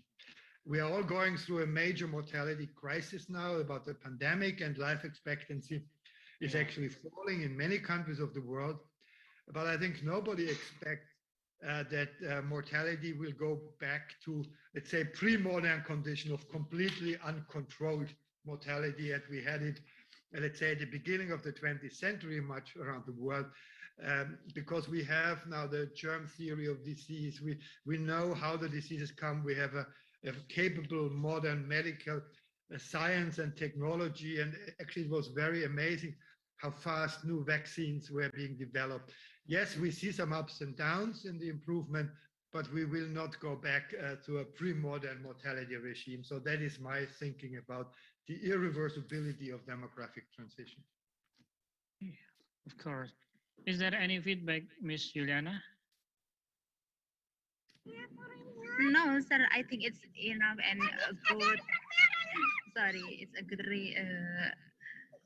it's a good answer from Professor Wolfgang. Thank you. Thank you, Ms. Juliana. Let's next question. It is come from Sani Sahara. So I will read it for you. Years back, the demographic bonus was an expression of optimism in Indonesia. Lots of research and discussion. The demographic bonus stand out in speeches, seminar, graduation ceremonies, newspaper article, magazine, and everybody know about that. But there are some situations that make me wondering. So many I ask this question. Indonesians' open unemployment rate for the last 5 years is in the range of 5%. The pandemic that make the global economy sluggish now, and our upcoming opponent will include AI and robot which begin to replace some of the automatic monotonous work position. The question is, how can we as a part of productive age can adapt, and what's actually the best strategy to face it after knowing some information? Time is yours. Yes, thank you. This is a very important question. It has to do with the, Jenny, what is the future of work in our societies, and what will be the future source of income under conditions of very rapid technological change. And actually in Europe, we are having some countries, particularly in the east of Europe, that are really very much concerned about the shrinking of their populations. There are some countries that really experience what they call depopulation, rapid decline due to also low fertility and also out-migration of people from Eastern to Western Europe. And also, like even in the West, many people are concerned about the low fertility rates. even some more so like in Korea or Japan, or now increasingly also in China, where fertility is very low, around 1 or 1.2. My answer there is that I don't think that replacement level fertility is necessarily the target.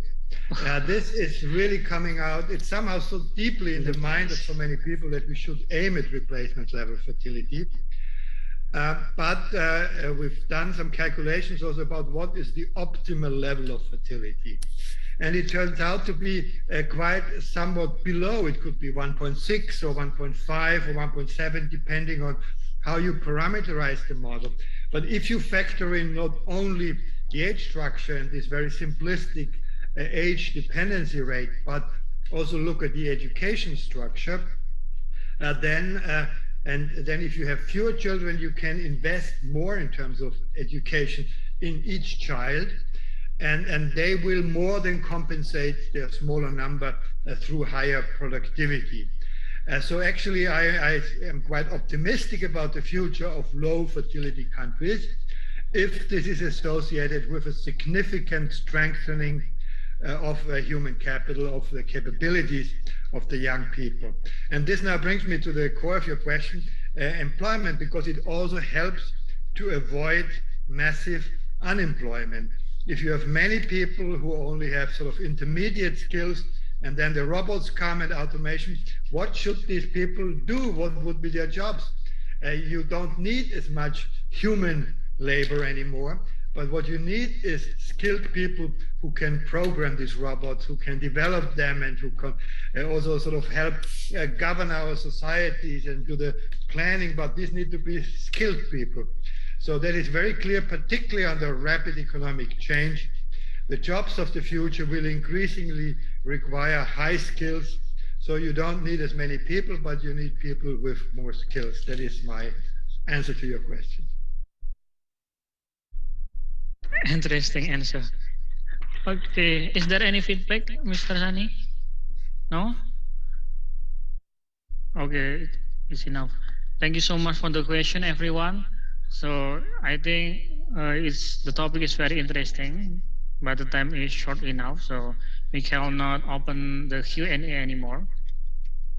We should go to the next section. It is closing statement. Please, for Prof. Wolfgang, time is yours. Yes, I think that demography has a very important role to play in our modern societies. As I tried to briefly highlight, it is a key for addressing our social challenges, issues of inequality in society, issues of what is going to be the future health, which is one very important element of human well-being, but also economic growth, the economic well-being. We just discussed the jobs and being able to cope with new technologies, with the information society. And last not least, with the other big challenges that we have in the form of environmental change, which is not only climate change, but also loss in biodiversity, deforestation, and all these other big issues. And the demography has something to contribute to all of them. We just need to have a little bit of a broader perspective and model not only the changing population size and age structure, but also other characteristics of the population, such as the education, such as the labor force participation, such as the place of residence, and even the identities of people, like who we believe we are, and many of these things that cause social change over time are subject and can well be captured by demographic modeling. So I think our discipline has a great future and needs to be applied much more than it currently is. Thank you for your attention. Thank you so much, Prof. Wolfgang, for your presentation and your closing statement. It's very pleasant. We have invited you to coming here. Thank you so much for your time and your attention. Thank you, Prof. See you to the next future. Okay, everyone. Finally, ladies and gentlemen, we come to the end part of our presentation. We would like to say thanks again to presenter for the informative and interesting talk and to the audience that active participant in this forum. Hopefully the presenter will be beneficial for everybody. I am Riyati Muslim as a moderator too. Say thank you very much for your attention and I do apologize for all the mistakes. Thank you so much. I will back to the MC. Thank you, Mr. Yadi Muslim, for guiding the last plenary session today. Also, we would like to say thank you so much for our speakers, Professor Dr. Zudan Arifakrullah, Mr. Jonathan Marskell, Associate Professor Nurzaman Janjis, PhD, Mr. Rezi Eko Caraka, PhD, and Professor Wolfgang Lutz for the insightful and amazing explanations. Ladies and gentlemen, before we end this event, we will have a photo session. For all the participants, please kindly turn on your camera, and for the committee, please help to document this session.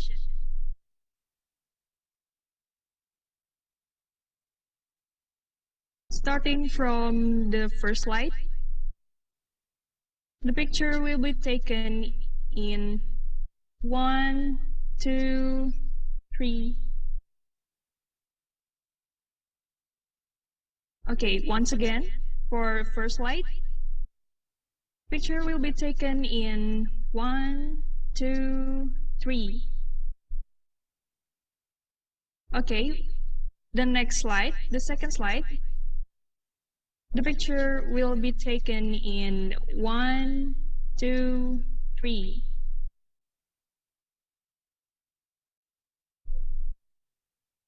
Okay. Once again, the picture will be taken in 1, 2, 3.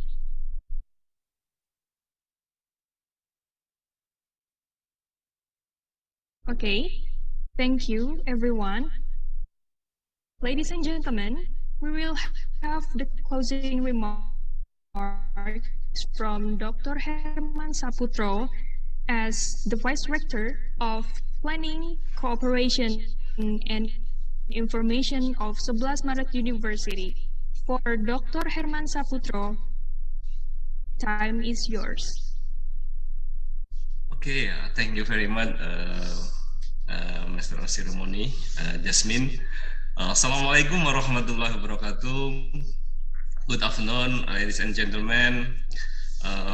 I think today have the good day for us. We have many speakers and many insights for us. So especially in our screen, we have Professor Wolfgang. Thank you very much, Professor Wolfgang. Nice to meet you. Hopefully next year we can have the similar event together, and hopefully we're still waiting for your nice insight for us, especially in demographic science.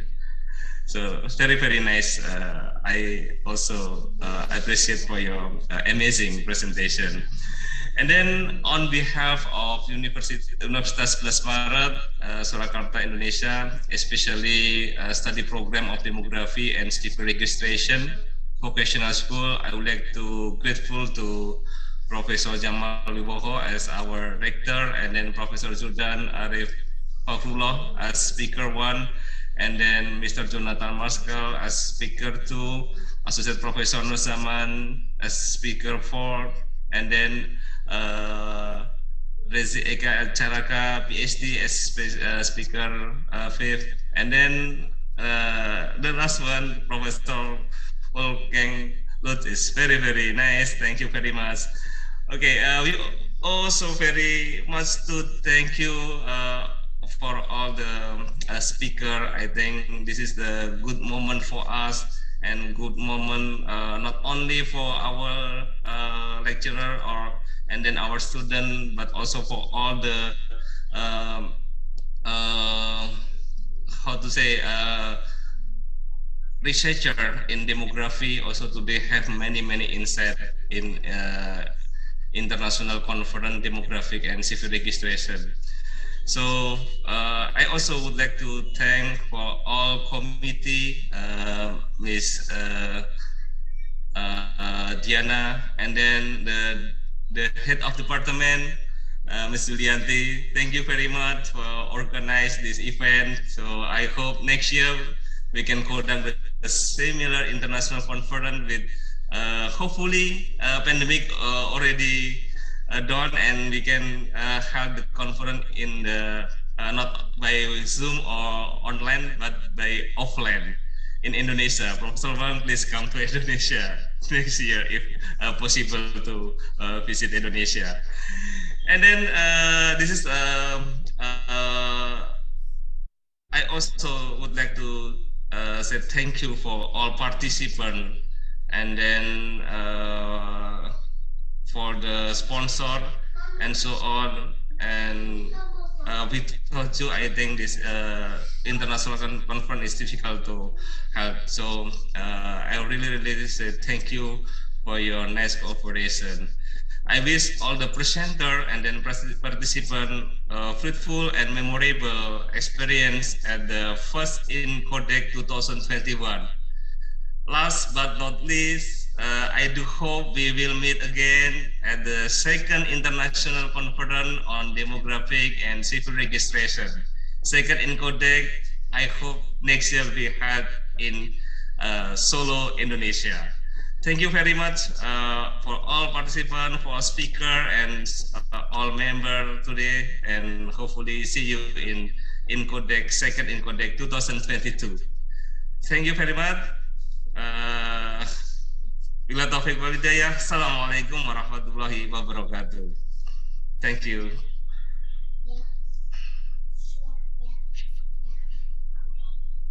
Thank you, Dr. Herman Saputro, for the closing remarks. Ladies and gentlemen, on behalf of the organizing committee, allow me to extend our gratitude for your kind attention and generosity to attend this event.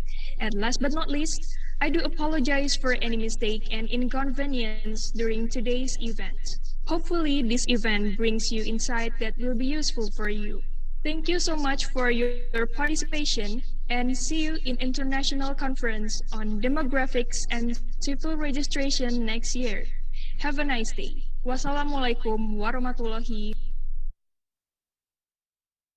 wabarakatuh. Waalaikumsalam warahmatullahi wabarakatuh. Thank you all.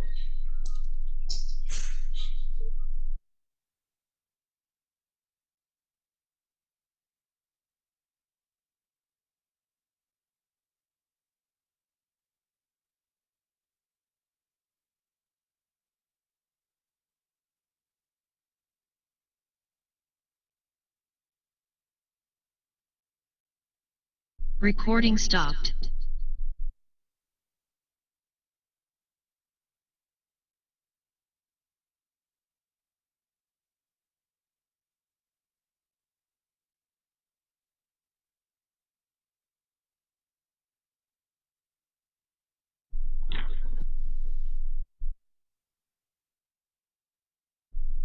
Bismillahirrahmanirrahim. Assalamualaikum warahmatullahi wabarakatuh.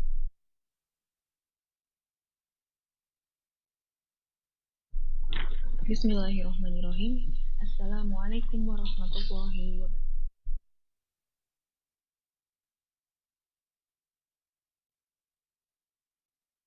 Semakin banyaknya tantangan inovasi dalam hal administrasi kependudukan dan pencatatan sipil, maka diperlukan tenaga ahli yang profesional dan kompeten dalam bidangnya.